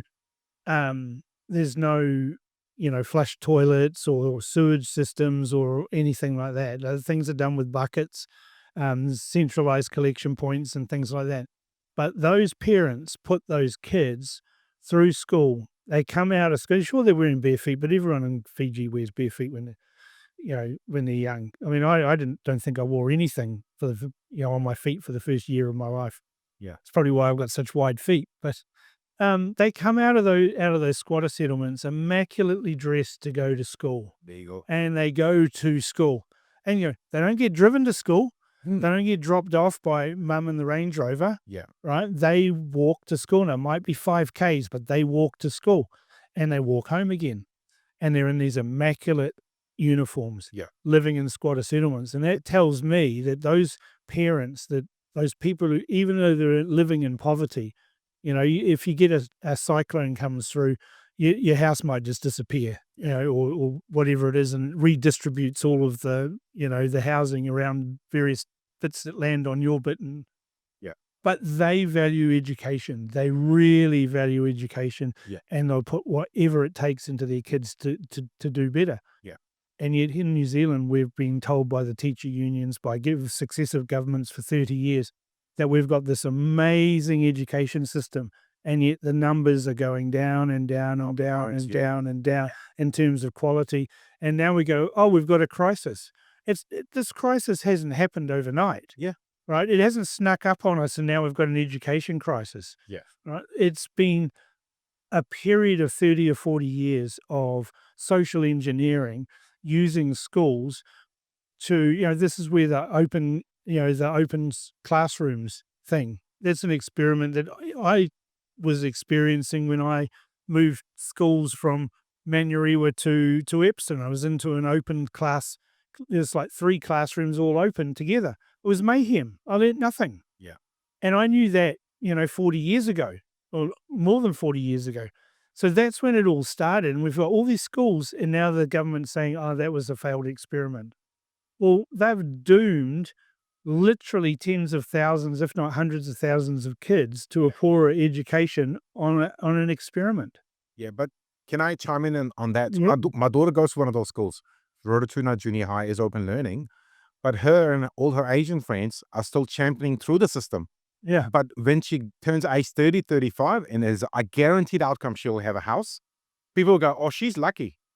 No, she's not lucky. Hard. She went through a rubbish school system, helped and propped up by her mother, putting them onto an online platform to get educated at a high level, straight into a job, worked hard, navigate that space, and that's why she'll have a house guaranteed before 30 or maybe even 25.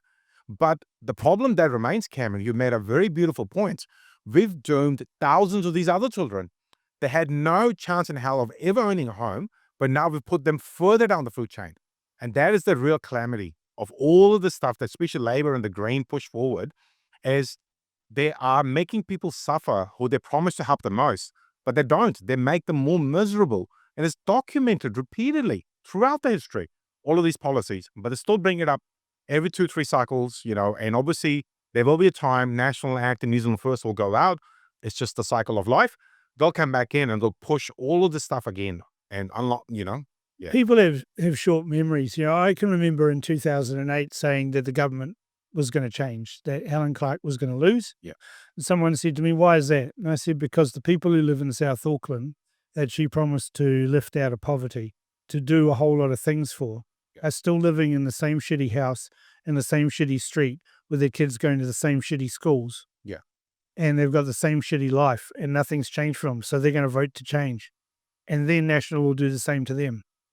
And nothing changes. There's people who have lived in houses for 30, 40 years, and gone nowhere. You see it constantly. People who lived in state houses for 50 years and they're being moved on because their families have left, and there's 2 people in a 4-bedroom house, or 1 person in a 4.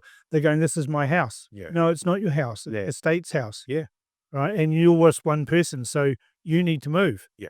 And they don't want to, and they refuse. And there's this entitlement in New Zealand that you're entitled to a certain lifestyle, that you're entitled to a certain standard of living, that you're entitled to have the state pay for this and that and everything else. Yeah. And your experience, your lived experience for the first 17 years of your life, is you don't get anything unless you graft for it, unless you work for it. 100%. And we seem to have lost that in New Zealand. A lot of the silliness now that I take more time, I guess, you asked me a question, am I still keen or interested in politics? Yes, I am. And I look at our economy, like there's all this talk about trade with India, but I personally feel the approach is not correct. They're kind of going for this broad kind of, whereas it should be more of a targeted approach. We're kind of focusing on, let's just trade with India. But what do you mean India? India is it's huge. It's small principalities almost. They're kind of working function. So anyone who knows the history of India knows, even if you just look at just the history of Arthur Wellesley, for example, a mid-range general who came into India, took on the Maratha, took on all of the basically down the western side of India through all there, did amazing battles and things like that with the sepoy battalions and stuff like that. But he was fighting independent kingdoms. Yeah. Right. And then you look at like Uttar Pradesh, for example, right? They just approach things differently. Their government and their approaches things differently. Yeah. And I know that India's just an amazing place. And I say that from personal knowledge. My father's a textile agent. He used to represent companies in Korea and Japan, and he was approached by a company in India. And Dad was sitting there saying, I can remember the discussions around the table. I've been approached by this guy in Coimbatore, and he wants to export. And he said, I've never been approached by anyone in India before. And this guy came down. His name was Dr. Srinivasan. He was educated at Cambridge, and his family owned Premier Textiles in Coimbatore. Yeah. And when he came down, and I always got to talk to Dad's customers, and around the dinner table, and I said, why are you wanting to export? And he says, well, my father, he insisted I be educated in the UK and get an education over there. And what we did is there was a lot of, around the Thatcher era, there was a lot of major industry that was shutting down in the UK. And his father put together a consortium, and they bought whole factories out of Manchester and knocked them down and then shipped them over to India and started producing textiles using the old British factories in India and making do. Yeah. But he said, we were doing really well just supplying the local market. Yeah. And then the next province and that province and that province. And we just kept getting better and better. And we found out if we paid our staff more, we increased our productivity. And and he says, if I just pay my staff 10% more, that will increase my productivity by 25%. Yeah. And that 25% is now surplus to the local market. I can now export that. Yeah. There you go. Right. And so I heard that around my dinner table about how entrepreneurs in India were exporting their surplus product, that they were doing really well in the local market because they've got billions of people to supply to. Yeah. But by doing a little bit more, they could now expand their products to the rest of the world. Yeah. Whether that product is intelligence in terms of people, I know a guy who's involved in cricket bat manufacturing. Right. Right. Do you know who his customers are? Indian customers? Indians. There you go. In the United States. Yeah. In the tech industry. There you go. There are massive cricket leagues in San Francisco and Seattle and Silicon Valley. There's massive cricket leagues, and they buy the best bats. Yeah. Because they're paid a lot of money, but they still want to play cricket. Of course. And so his business in New Zealand is doing really, really well, selling cricket bats to Indians in the United States. Yeah. And that's an export that India has hugely developed. Yeah. The expertise of intelligence. Yeah. And, we've seen Christopher Luxon go up to India and talk about trade and all that. What is the future of India's economy? It's got to be scary for the likes of anyone underneath the United States. And the United States is the largest economy in the world. Of course, you've got China that's largely internal, but they export a lot of manufacturing. India is now in the similar position, aren't they? The thing is, the one thing they're getting right, Cam, is they're focusing on infrastructure. It's kind of like you listen to Prime Minister Modi or any of their people who ever come here, the first couple of sentences will always talk about infrastructure, building highways, building dams, because without that, there's no economy. Yeah. We are going backwards in that regard.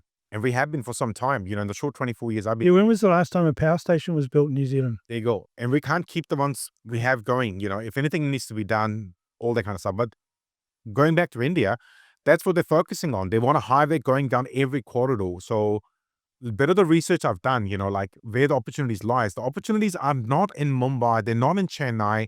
They're not in Delhi. They are in sister cities. They've been set up as manufacturing hubs. They're actually following no very different method of China. China understood that as well. Big centers, they don't have capacity to put a new 1,000 square meter warehouse or a 10,000 square meter warehouse. It is the sister cities. And I hope our boys and girls, when they're going there, and if we want to set up some New Zealand manufacturing there or bring stuff from there, they're focusing on these sister cities like Kanpur, Rajasthan cities, Gujarat, not just the main port, but the sister cities, which are 100, 200 k's away. But the Indian government's working very hard to build networks so goods can be made 800 k's off the coast, but it will be at the port within, your 7-8 hours. So there's all that opportunity there, but I just feel like we're doing like a broad, let's just throw a bit of stone out and hopefully one of them will pick. Yeah, we'll have a free trade agreement and What does that even mean? and magic. It's like in South Park, the gnomes and their business strategy. It was steel underpants was step 1, step 2 was 3 question marks, step 4 is profit. Yeah. And it seems that that's what our vision for a free trade agreement is with India. Yeah. Right. Yeah. People have been trading with India for years. Like my father's been trading with India for decades.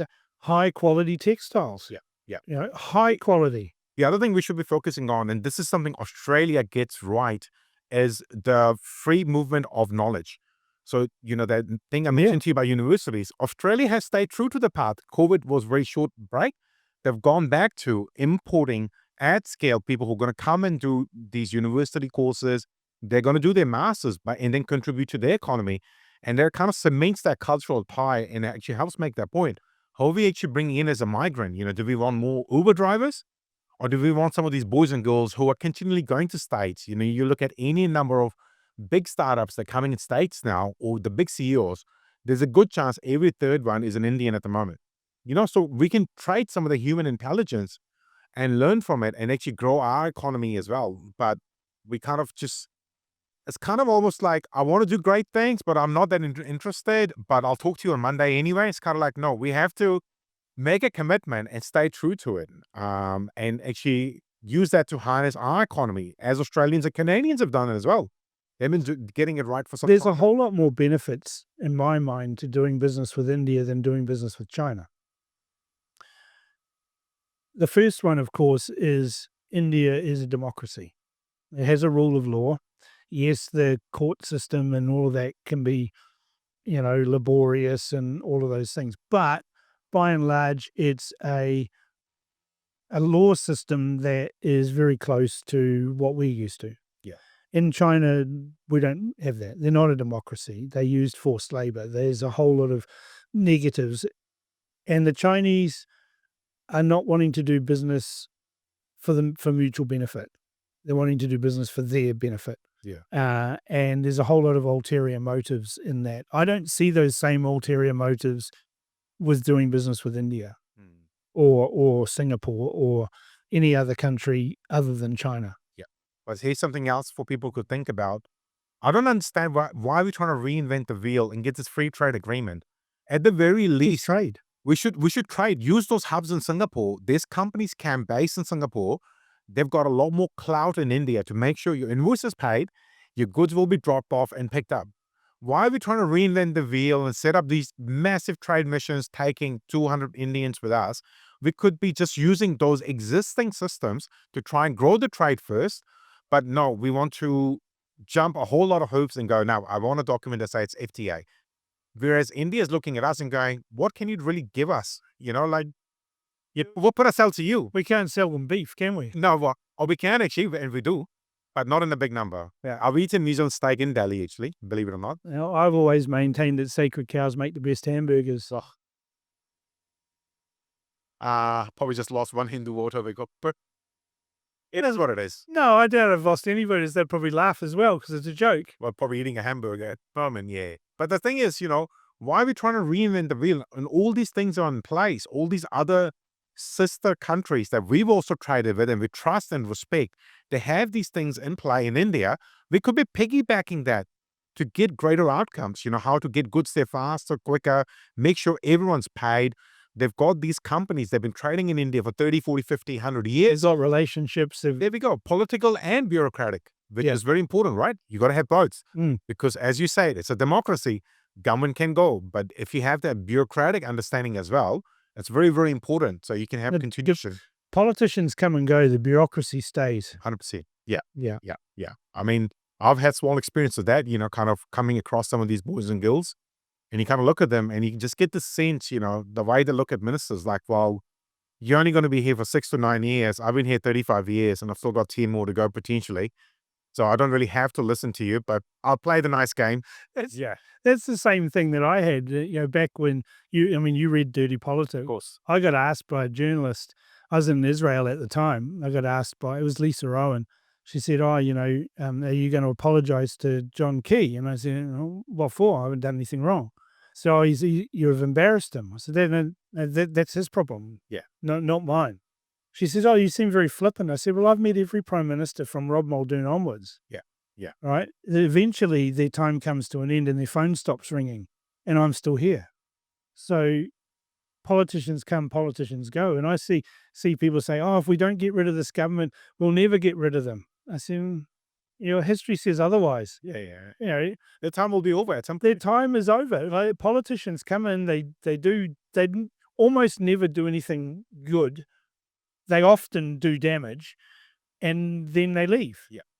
And they want everyone to wax lyrical about how great they were. And, well, you just did a poor job. Yeah.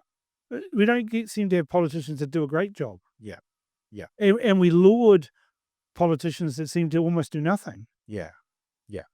Well, I mean, going back to that discussion you and I had about electorate MPs, and I know a lot of national first-term ones, all they can think and talk about is how to do 4 or 5 terms.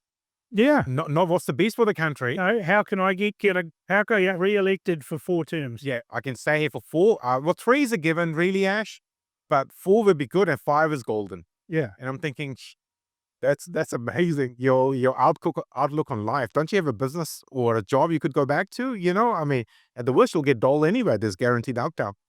But obviously, that's not good enough. But yeah. We touched on political parties' patronage of immigrant communities.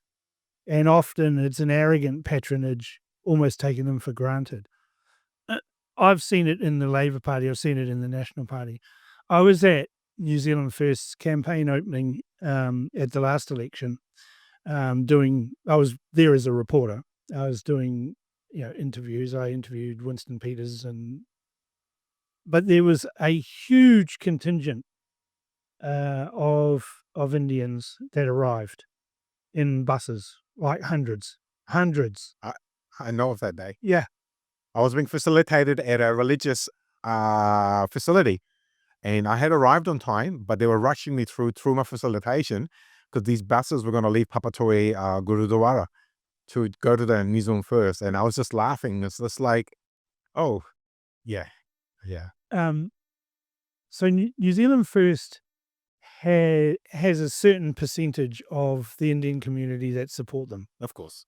And I think they deliver for that community as well. They've got some hardworking, long-serving, not necessarily MPs, but associated with the party and are on lists. How can ACT win the Indian vote, if there is such a thing? I think it has to go, and I think you've kind of said it a few times yourself, but it's kind of, you got to show way more than that three yearly cycle.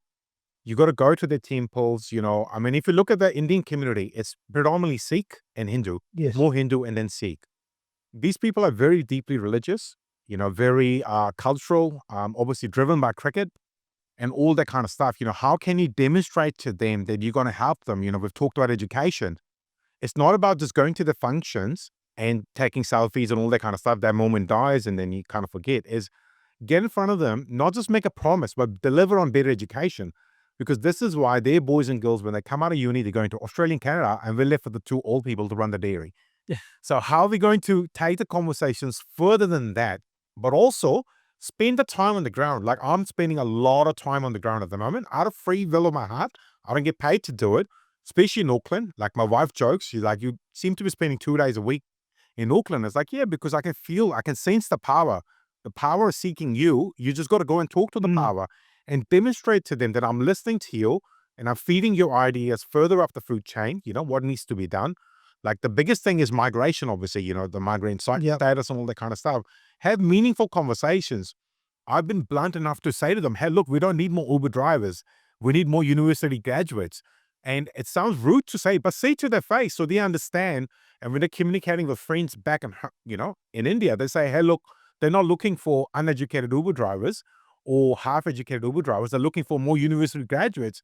But then the central government has to deliver the policy work and lay the ground. And the businesses here have to deliver as well. They have to get over their reluctance to hire 100. Indian staff. There you go. And also go back, like you and I've talked about Chris Trotter. I've talked a lot about Thomas Sowell. Listen to some of the stuff these people are saying. Let's just repeat history. We don't have to go too far. Go back to what we did get right from 2003 to 2009, where we got a lot of these, people who were willing to come here, spend a lot of money, do their university degrees, stayed here. Some did masters, but they went on to work for the likes of Fonterra, ASB, and they're now going through the ranks and contributing. That's what we want. They're working for Val Energy and all that kind of stuff and growing the economy, growing the country. And then if some of them want to go overseas after 10 years, that's okay as well. They'll circle back eventually. But that's the kind of stuff we need. So people like me can go on the ground and create that policy work, but the central government has to deliver. And people like ACT have to go, hey, listen, this has to be done. The timing is right.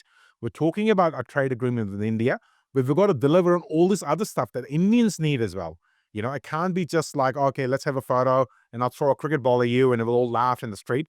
But it has to be a lot more meaningful than that. Yeah. A lot more deeper connection than that. See, I'm watching a current furore going on over the building of a Hindu temple in a community. And the locals are all outraged. And I'm sitting there thinking, seriously? You're outraged over a Hindu temple? Like, literally, that's probably the best kind of temple that you can have in your community. You can get a lot of free food. Yeah. Or we don't have to cook on the weekends anymore. Like, but what is going to disrupt your life? It's kind of nice. It would be worse if it was a mosque, right? It'd be worse if it was any number of other religions that are out there. Hindus, they don't bother anybody. Yeah. It seems like there's this knee-jerk response that, well, we don't want this. Well, they have to go somewhere. But can I give you something to think about there, Cam? I wonder if that's got more to do with everything you and I probably have listened to and talked about is the mainstream media. The mainstream media, Vina found that one lady who has the most to say about the situation. Yeah. Right? Whereas if you and I got in the car and did a drive around that rural area, they'd be like, oh, look, I've got some mates, he's a Hindu. I think they're all right. To best of my knowledge, they're nice and clean people. And I heard that Ash on the podcast, I'm going to get free food. So I'm looking forward to it. I don't know about you. Reality, I'll tell I you. don't know about you, but I find people who have faith are better citizens. Oh, well, the thing is, mate, I've always said faith and sports. I've said it all along because that's what's grounded me. That's the glue. Like it was cricket before, now it's golf, because I get to meet these people from various backgrounds. Some are rich, some are not, some are barely surviving. But when you get on a golf course, on a cricket pitch, you're grounded.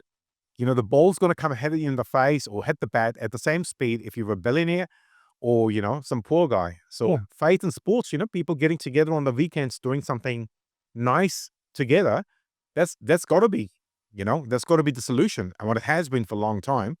But we're trying to keep reinventing the wheel, unfortunately. That's the thing, though, with Indian immigrants. They've got that faith. Yes. Very strong. Very strong. You're right. There's Sikh temples. There's Hindu temples. Yeah. A mate of mine has got some very close Indian friends, gets invited to weddings and things at the temple and all of that. They're not trying to convert them. Yeah. They're just trying to show respect for their associates, their business associates, and by inviting them into special events. Yep. But again, we don't often see, there's not huge amounts of Hindus and Sikhs in prison. No. We're busy working. We wonder why. He could have got in a fight on a Saturday night, but he's too busy driving his Uber. Yeah, we can joke about that. But also, both my kids, actually, So my kids, they're in this unique position, right? Yeah. Dad came at 17, so he's kind of Indian, but he's more Kiwi now, perhaps. Their grandparents are very Indian, Yeah. with a little bit of Kiwi. Both my parents very still grounded with tradition. Yes, they run these businesses. My father, he's at the shop right now. Yeah. Still working, 73 years old, still working. He'll keep working till he dies. We know that for a fact, But my So it kids, keeps them going. well, keeps them going, of course. But my kids are seeing that. They're seeing, dad, mom, uncle, both the grandparents working, and they're conflicting with this other culture out there at school and learning about other cultures. They go, oh, well, apparently you don't have to work, I've heard. It's like, no, you have to. Look at the struggle mom and dad are going through and the things you can enjoy in life and how comfortable life can be. But also, number one thing my daughter jokes about is, why is there so much food at every Indian event? Why is there like big tables of food? And it's like, baby, because there was a time we didn't have a lot of it. Food. Yeah. This is our way of making everyone comfortable. You go to any gurdwara, right, on the weekend, there's free food, an abundance of it. Because there was a time, the Muslim rulers and the Hindi rulers, they were all fighting. There was a distinct lack of food, a lot of malnourishment. That's how wars were won. There you go. Sultan The other side. Sultan Tipu, Yeah. he grabbed as much land as he could and laid waste to all the farms and farmers and the civilians and that to keep the Hindus out down. Yeah. Right. And then you replace those people that you've got rid of, driven out, caused a refugee crisis or whatever, fill it with your own people.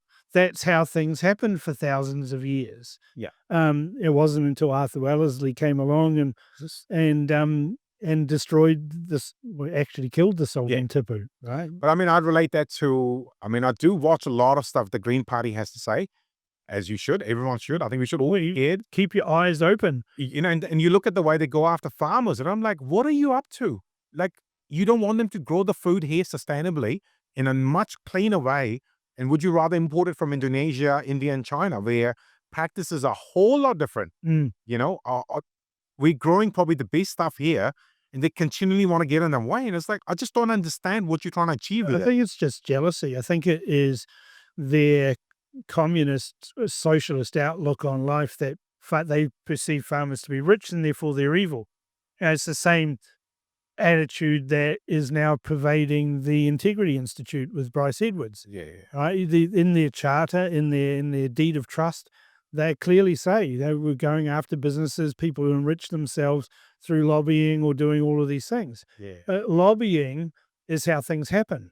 There was an example of that over the weekend where the government announced they were going to reduce regulations around building products. 97% of plasterboard sold in New Zealand is sold by one company. It's a monopoly. Yeah. And they've attacked anybody who's tried to bring in plasterboard from other countries mercilessly. The government's removing that regulation to even the playing field, because to build a house in New Zealand, it costs 34% more than Australia. And it's all because one company is dominating the building industry. Yeah. But the Greens would say the lobbying that's gone in to make the government change those regulations would be evil, because the people that are going to benefit from that are the new importers of the products that are going to come in. It's insane. It's batshit crazy. It's a flawed logic, right? Yeah. Anyone with half a brain can look at it and go, the arguments you're putting forward are just plain stupid. Yeah. The way things happen, the way things improve is through lobbying. Yeah. Right. And there's this view that only, state-funded lobbying is approved. Only public interest lobbying is approved. But I can point to numerous changes to legislation that has come about through proper lobbying. Yeah. And I think that they're having this wonky jihad, which is entertained by the media. They're even paying media now to try and set up politicians and sting operations. And they think that's integrity. Yeah. It's insane. But we know the other side, and as I'm personally also taking great interest in a whole lot of stuff, is the unions here, the amount of lobbying they get up to, and the tricks, the massive bag of dirty tricks they've got as well, to go after any number of initiatives that can really even remotely grow the economy. They always go, like, I'll give you one example is, I've read a couple of times now Thomas Sowell's books on the enemies of charter schools. And all of the arguments, is all the arguments were in America, obviously, but we can relate it to here. So these teachers union will bat for a bad teacher to No matter what. No matter what. They'll protect them. And Thomas gives these examples of rubber rooms in America, where in America they see misbehaving teacher. They won't fire them.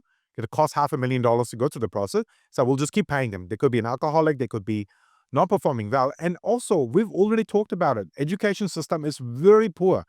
But to relate it to your other point you make, like the Green Party will be envious, I guarantee you, of my daughter and my son, but they will never stop to think that my wife identified the bad education system. We're stretching our family budget even more, putting them through an education system in India via Zoom, not going to bloody Coldplay concerts. They won't talk about that. But if she ends up with a house at age 25, they'll go, privileged. She's privileged. She's had a helping hand. Needs to be taxed. She needs to be taxed. Yeah. Yeah. Yeah, well, we don't want rich people in New Zealand. There you go. Well, if the Green Party got their way, we'd all sit around cutting each other's hair. Yeah. But they'll remain on the $200,000 salary conveniently. There's some new liquor laws or policies that have come out, and this affects you directly. I mean, yes, you've got 3 less stores than you used to have, but it still affects you. And Deeply. Are those changes helpful? Not at all. First of all, outline what they are. So the stupidest one was Labor brought in this thing under urgency. They talk a lot about current government's urgency. They brought this one under urgency, that anyone, anywhere can object to any liquor license and don't have to come present their case in person. So you could be in Chicago, you can object to my liquor license. I'll give you an example of that. There you go. Takapuna Beach Cafe. Right. It's one of the best cafes in Auckland. The guy that runs that is industrious. He owns several other cafes around the place. And he decided that he wanted to open the cafe for dinner, and he wanted to serve wine and spirits for dinner. So he applied for a liquor license. 2 years of processing, massive amounts of objection, mostly from competitors, but also from busybodies, like a lady who lived around the corner from the Takapuna Beach Cafe. And she complained and said that we don't want to have a liquor license there at the Takapuna Beach Cafe because there's already a lot of violence. There's already a lot of things that are happening around the Takapuna Beach Cafe because there's always fire engines and always ambulance people and always police around the Takapuna Beach Cafe. So I object. Well, the Takapuna Beach Cafe has a policy of free coffee to first responders. There you go. Right? No one thinks about that, right? Right? They have a policy. If you work for ambulance, fire, police, you get free coffee. Guess where they go for their morning tea? Guess where they go for lunch breaks? Guess where they go for their afternoon breaks, right? Yeah. They get a free coffee.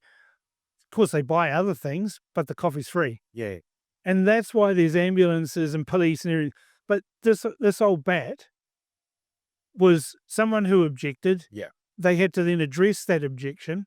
Then you had another person object to the license saying, well, there's not enough native trees around the Takapuna Beach Cafe. It's surrounded by native trees. It's surrounded by council land. Yeah. Right? Yeah. This is the insane shit that goes on opposing liquor licenses. Yeah.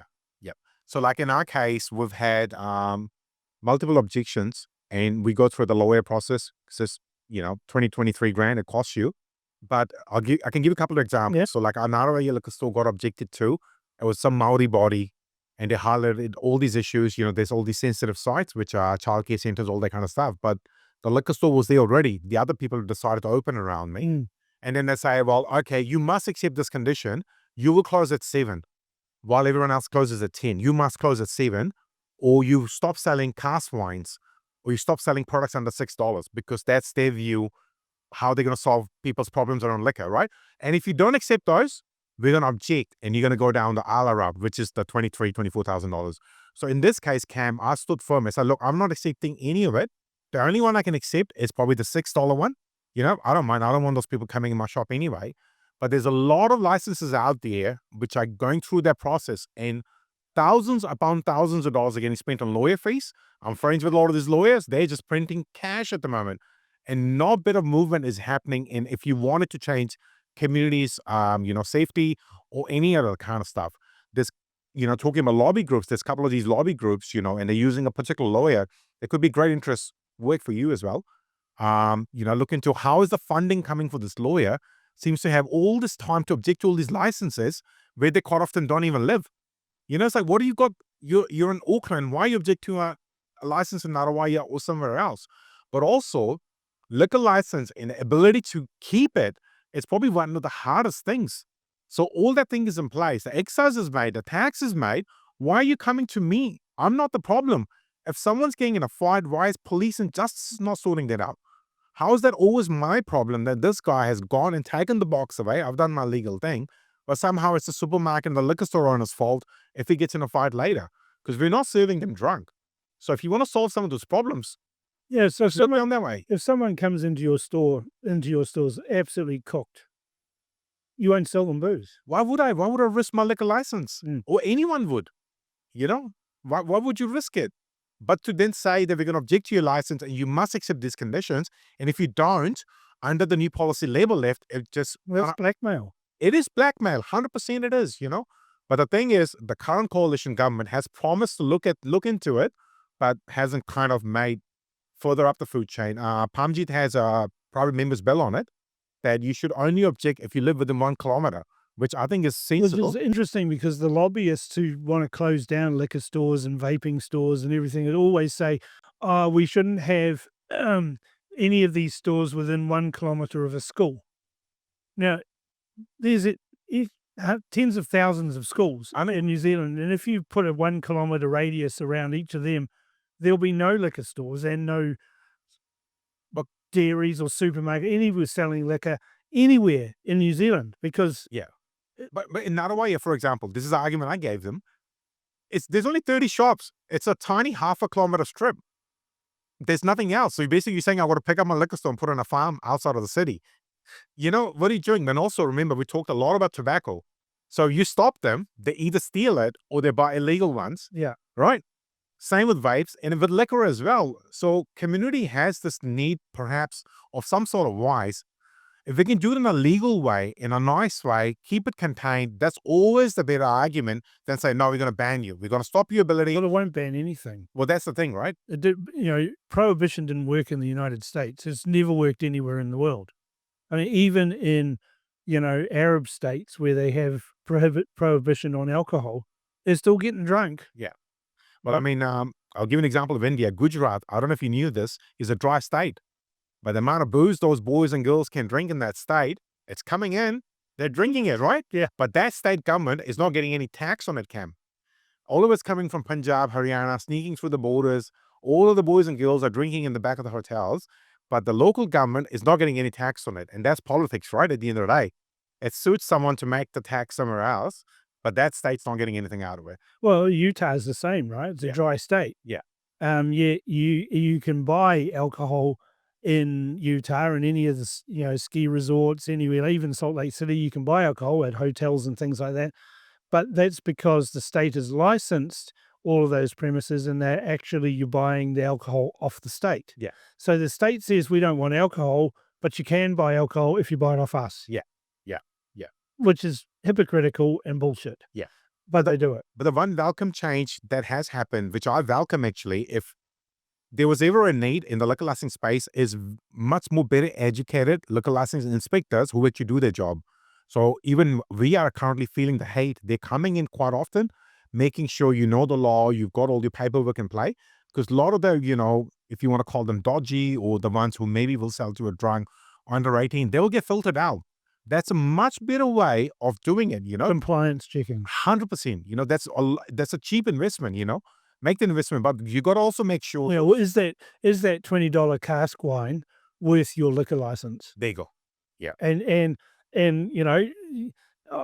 knowing Indians the way I know Indians, that's a mathematical calculation, and that's an easy one, right? I can do without that $20. Otherwise, I lose a multi-million-dollar turnover business. There you go. Yeah. That's it. Yeah. Yeah. So, but also just, you can't say to me, I'm not going to focus on law and order. I'm not going to do this, but you, the law-abiding business owner, I'm going to put your head on the toilet and just keep hitting flush. That can't be a way a society progresses. It cannot, and it never has or will cease either. So, I'm a bit of a libertarian, right? I want to be left alone. I want to do the things that I want to do, and as long as I'm not impinging on other people's rights, or stopping them doing the things that they want to do, that's the way I want our society to live. Yeah. unfortunately, we've got a whole bunch of people who are curtain twitchers and finger pointers that want to stop people enjoying simple pleasures in life. And you and I both love smoking cigars. Yeah. And cigar smoking doesn't impact anybody else other than the cigar smoker. Yeah. The FDA has got peer-reviewed studies in the United States that says that if you smoke 1 to 2 cigars a day, the health risks are negligible because you're not inhaling it, and there's also not a whole lot of chemicals. It's just tobacco. Yeah. And yet we pay for the privilege of that. The actual amount of tobacco that's in a cigar is not, in terms of value, is a very small number. The vast majority of the price of a cigar, which is over $40 or $50 for the ones that we smoke, Yeah. the majority of that is tax revenue. Yeah. Excise and Which goes to the coffers of all the other boys and girls. Yeah. Right? You and I don't get to keep that money. No. Right? So we are generating that tax that goes into the general pool. But yeah. That pays for the people to very often oppose or lobby for increased taxes on tobacco. Yeah. Yeah. Like, I make a choice. I didn't start smoking cigars until I was in my 40s. There you are. Right? Yeah. I wanted to get as much nicotine into my body as possible after I had a stroke, which is why I started smoking cigars. Yeah. Because patches won't work. Yeah. Cigarettes are awful. Cigars are, well, they're divine, really. Yeah. Well, I mean, the thing is, for my interest in cigars came on the back of whiskeys. Yeah. So my whole journey in whiskey is around flavors and smell. And when I do the tastings, that's what I say to people. Look, I know you'll work really hard. You have long days, but you can take a moment to have a 30 ml in your glass and not knock it back in a moment. Take the time, taste the smell, and sip it. Same with a cigar, Will it. Quite often, Release the aroma. That's it. Now, I haven't got the nose or the taste that you've got. Yeah. But I know what cheap whiskey tastes like, and I know that's awful. Yeah. I know what blended whiskies of certain, popular brands taste like. Yeah. I'm not drinking that. If someone gives me a bottle of that, I try and pass it on to someone else as a gift. Yeah. But I'm a single malt guy. But also, people will often say to me, well, I'm not on income like you, Ash. I can't afford a $200 bottle. I say, well, if you look at it, that $200 bottle has got 23 double nips. So if you could have the discipline of just having a nip here and there, you're only paying $7, which is less than your wine and beer anyway. So I kind of, don't buy that argument that, you're opening these. There's a health argument for drinking spirits like whiskey and bourbon and things like that, is that there's almost no sugar in them. There you go. Yeah. Right? Whereas beer and wine is full of sugar. Yeah. And so that's why people get beer bellies. But people who drink whiskey, yeah, they don't have this massive belly. Yeah. It actually burns. Yeah. The alcohol actually helps you burn the sugars off. But my interest in rum at the moment has there's sugar in that. It's made from sugar. I don't know if you've been following my Facebook. I've actually dropped 10 kilos in weight. I've seen that. Since March. And that's purely around sticking to the whiskeys and making a lot of rum cocktails, but low in sugar. Yeah. Right. So I'm having my fun, having my 1 or 2 drinks, having a bit of fun, but also kind of just last 4 months while I have more time, understanding more about rums, why they are unique, the good ones, not the cheap end of the stuff. And let's not say product names, they might get upset. But, same as the whiskey, the provenance of not using certain products or aging them in a certain way. And also wild fermentation. Like, that's a subject I'm looking into very, very much at the moment. My brother had always talked to me about it, about craft beer. That's something I don't drink. But a lot of the rums that we've imported and now I'm sort of kind of advocating on, they're all wild fermented, aged in the Caribbean, and it just presents this massive bouquet of flavors and smell and this experimentation I'm doing with cocktails. And I'm hoping we can sort of... So using the skills you developed with your whiskey tasting. That's it. And now applying it. To rum. Yes. See, if you look at... I can't help it, Cam. See, this is the thing. I am the capitalist.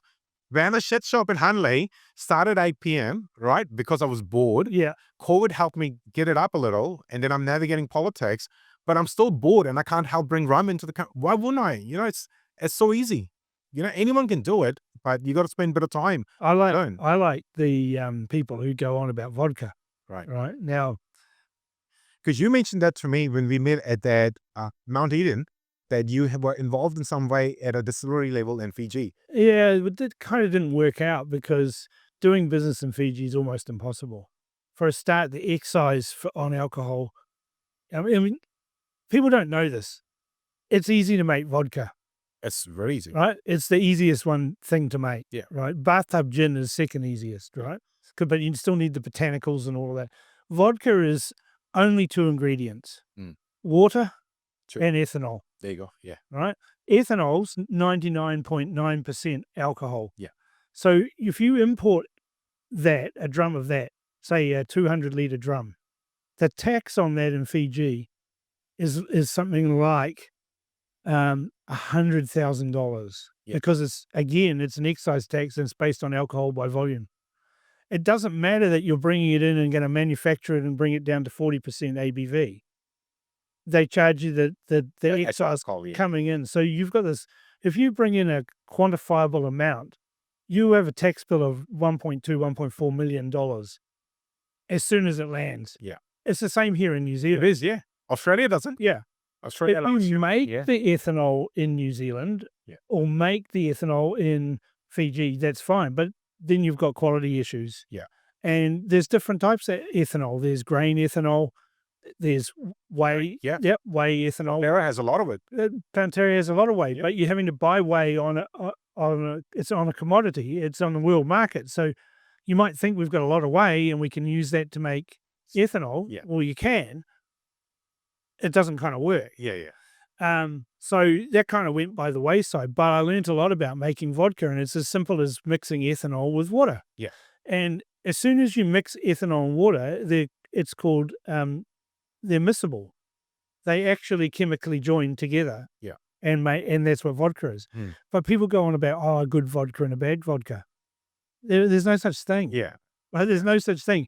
To get a 40% ABV vodka, you've had to put in a certain amount of ethanol at 99.9% ABV and a certain amount of water. Yeah. That's how you get your thing. So there's no quality that comes from having a quality vodka. This is bullshit, right? Whereas whiskey's different. Yeah. Right? There's There's different ways of distilling it. There's a lot of patience with it. There's life's gone into it. There's amount of time it's spent in a sherry cask or whatever, or a bourbon cask or whatever.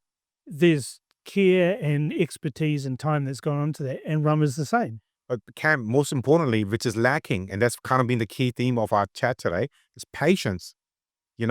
I do tastings and I'm sitting there and I say to people, look, this is a single cask whiskey, first put in a cask down in 2006 before your iPhone came out.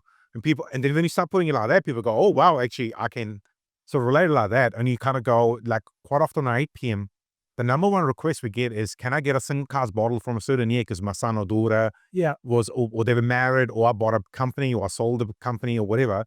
We actually had one who bought a 29-year-old whiskey from us, which was bottled a certain date in 2020, 21. That's the day this gentleman stopped paying his mortgage. He was like, and this whiskey was 29 years old as well. So it's kind of, the whiskey was aged for around the same time he had been on the hook to the bank with the mortgage. So he bought this whiskey distilled all the way back in early 90s and now bottled in 2021. And that kind of represented his journey, and he sits back, drinks it, It makes it very emotional, very deep. And the likes of Clovis Fulbright can attack us, say, wow, he's spending $500 on whiskey, but he's paying $35 in excise and 15% GST. This guy's just donated $100 purely on emotion because he saw something nice and he wants to experience it. He's donated $100 to the tax coffers. You should be happy. If anything, let's have more of them. See, that's like my whiskey drink. Again, I didn't start really drinking whiskey. I didn't really like it. Yeah. Until I was in my late 40s. Are you currently drinking, can I ask? Yeah. Oh, good. Right. So if I'm going to sit down and have a cigar, I like to have a whiskey. Yeah. And smoking, as you know, smoking a cigar takes a long time. Right. Yeah. Right. You can't smoke a decent cigar in under an hour. Yeah. Right.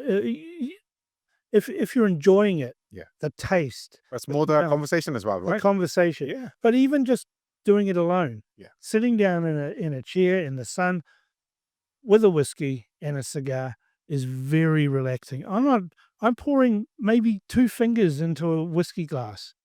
Like, not much. Yeah. I generally don't add water. Yeah. Right. Good. I like that. Yeah. I just find that offensive, really. Yeah. Because you've got this product that might be 25 years old. Yeah.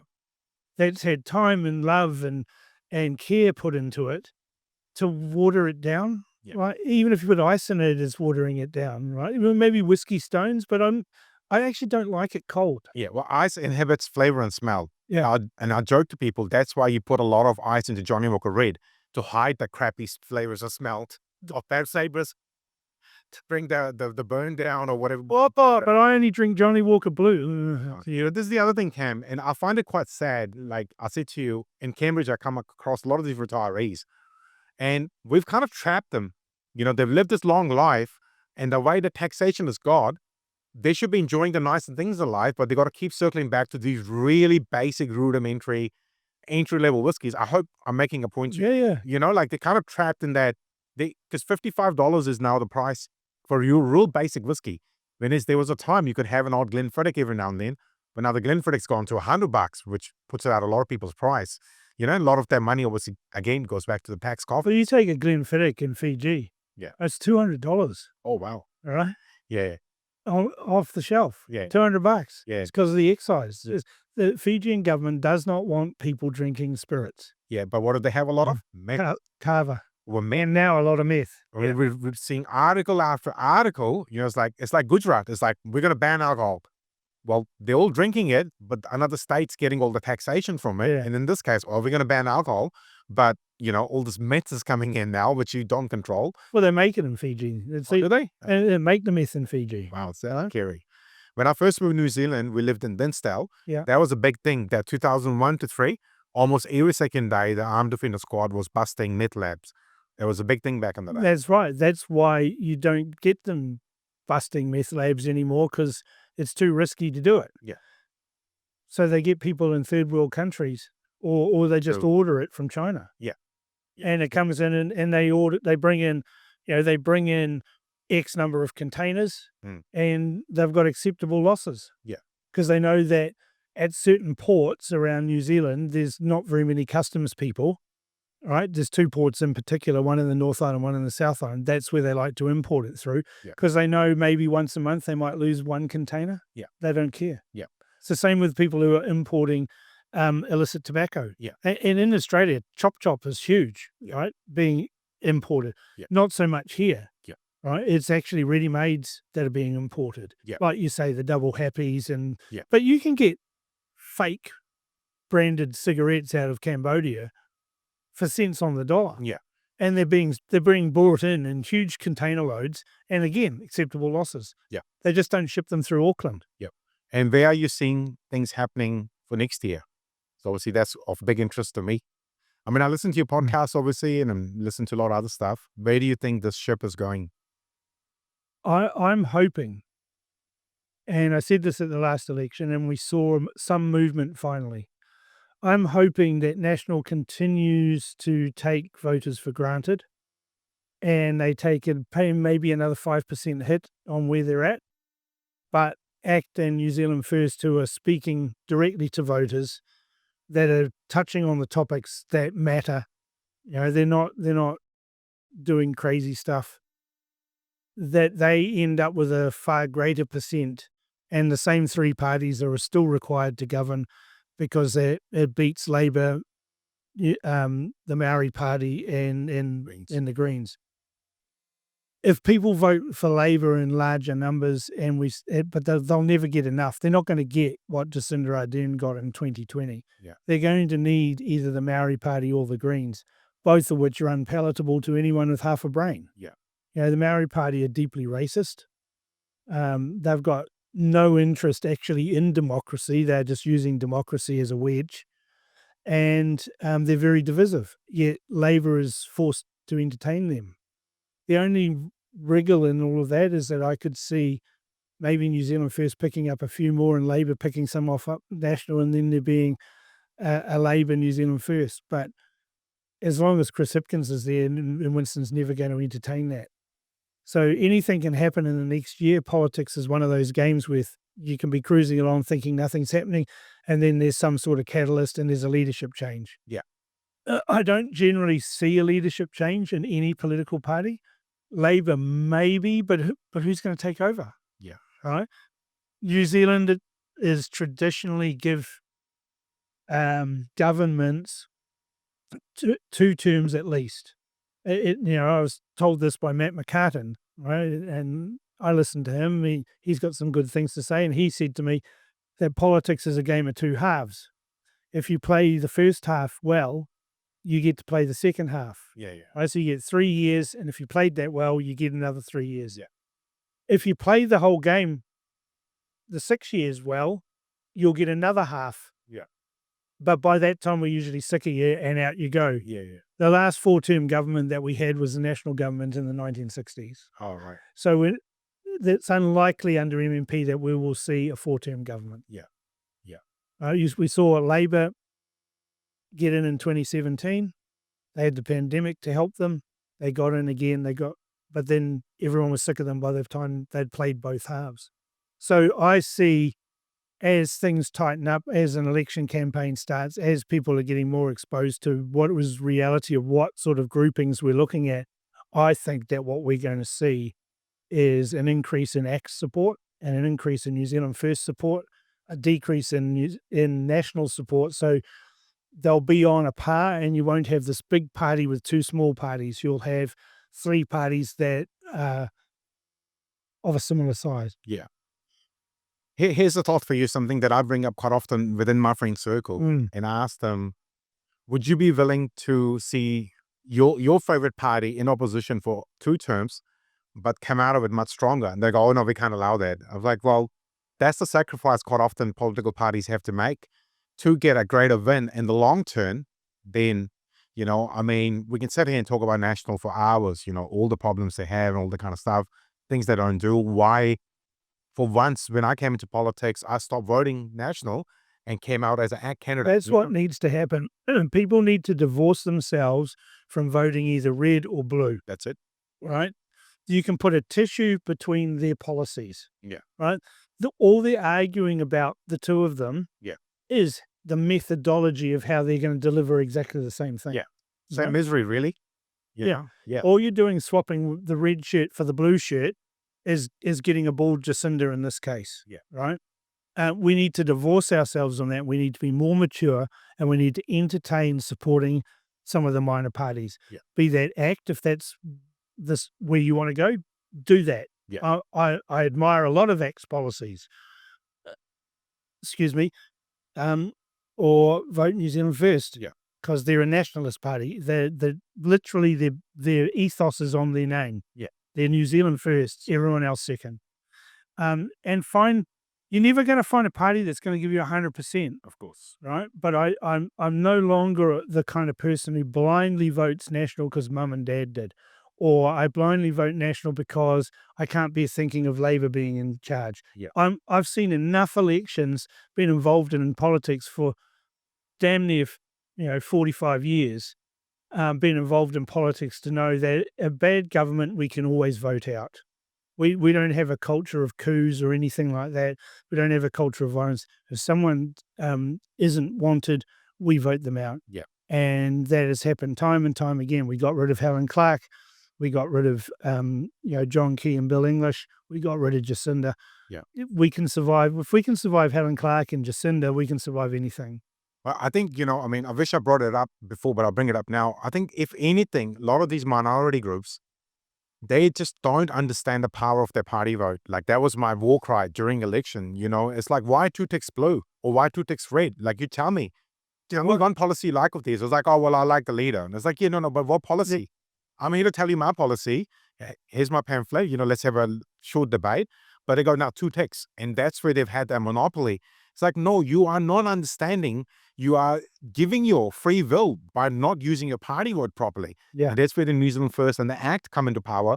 And also on the other side, well, Te Parmar is different. They've got those free gifted seats that probably shouldn't exist anyway, because none of those guys or girls will get elected if they had to, run a campaign properly. But Greens, they played that really well, taking party votes off Labor. But the team on this side, they've got to understand the power they have with their party vote. But I guess that is a challenge for next election for both ACT and New Zealand First to help them understand, yes, maybe you like that boy and girl to be your electorate MP, wants to look after your principality and, is very good to your kingdom. But your party vote could be a lot more powerful to deliver your highway, your new hospital, better education system, and keep everyone accountable. You know? Yeah. I mean, if anything, that needs to be the theme for next The week. worst thing that we could have would be the Labour or National on, where they were like with John Key and Jacinda Ardern, because the minor parties get ignored and the big parties just take diabolical liberties with your vote. Yeah. But we could talk for hours on that. Oh, of course. Yeah. Look, we've been going for 2.5 hours. I have fought the temptation to look at my clock on my phone. Yeah. Wow. But when you're talking about interesting topics, you can go and talk for hours on end. But Ash, I'm glad I finally managed to get you to talk to. I think you've got a lot to add to New Zealand, and I've really appreciated this chat. So thank you so much for coming on episode 12 of the Good Oil podcast. Well, thank you so much for having me and having this interesting chat. You're welcome. Hey, now welcome to the show, where the wind's blowing strong and the truth can flow. This is the Good Oil.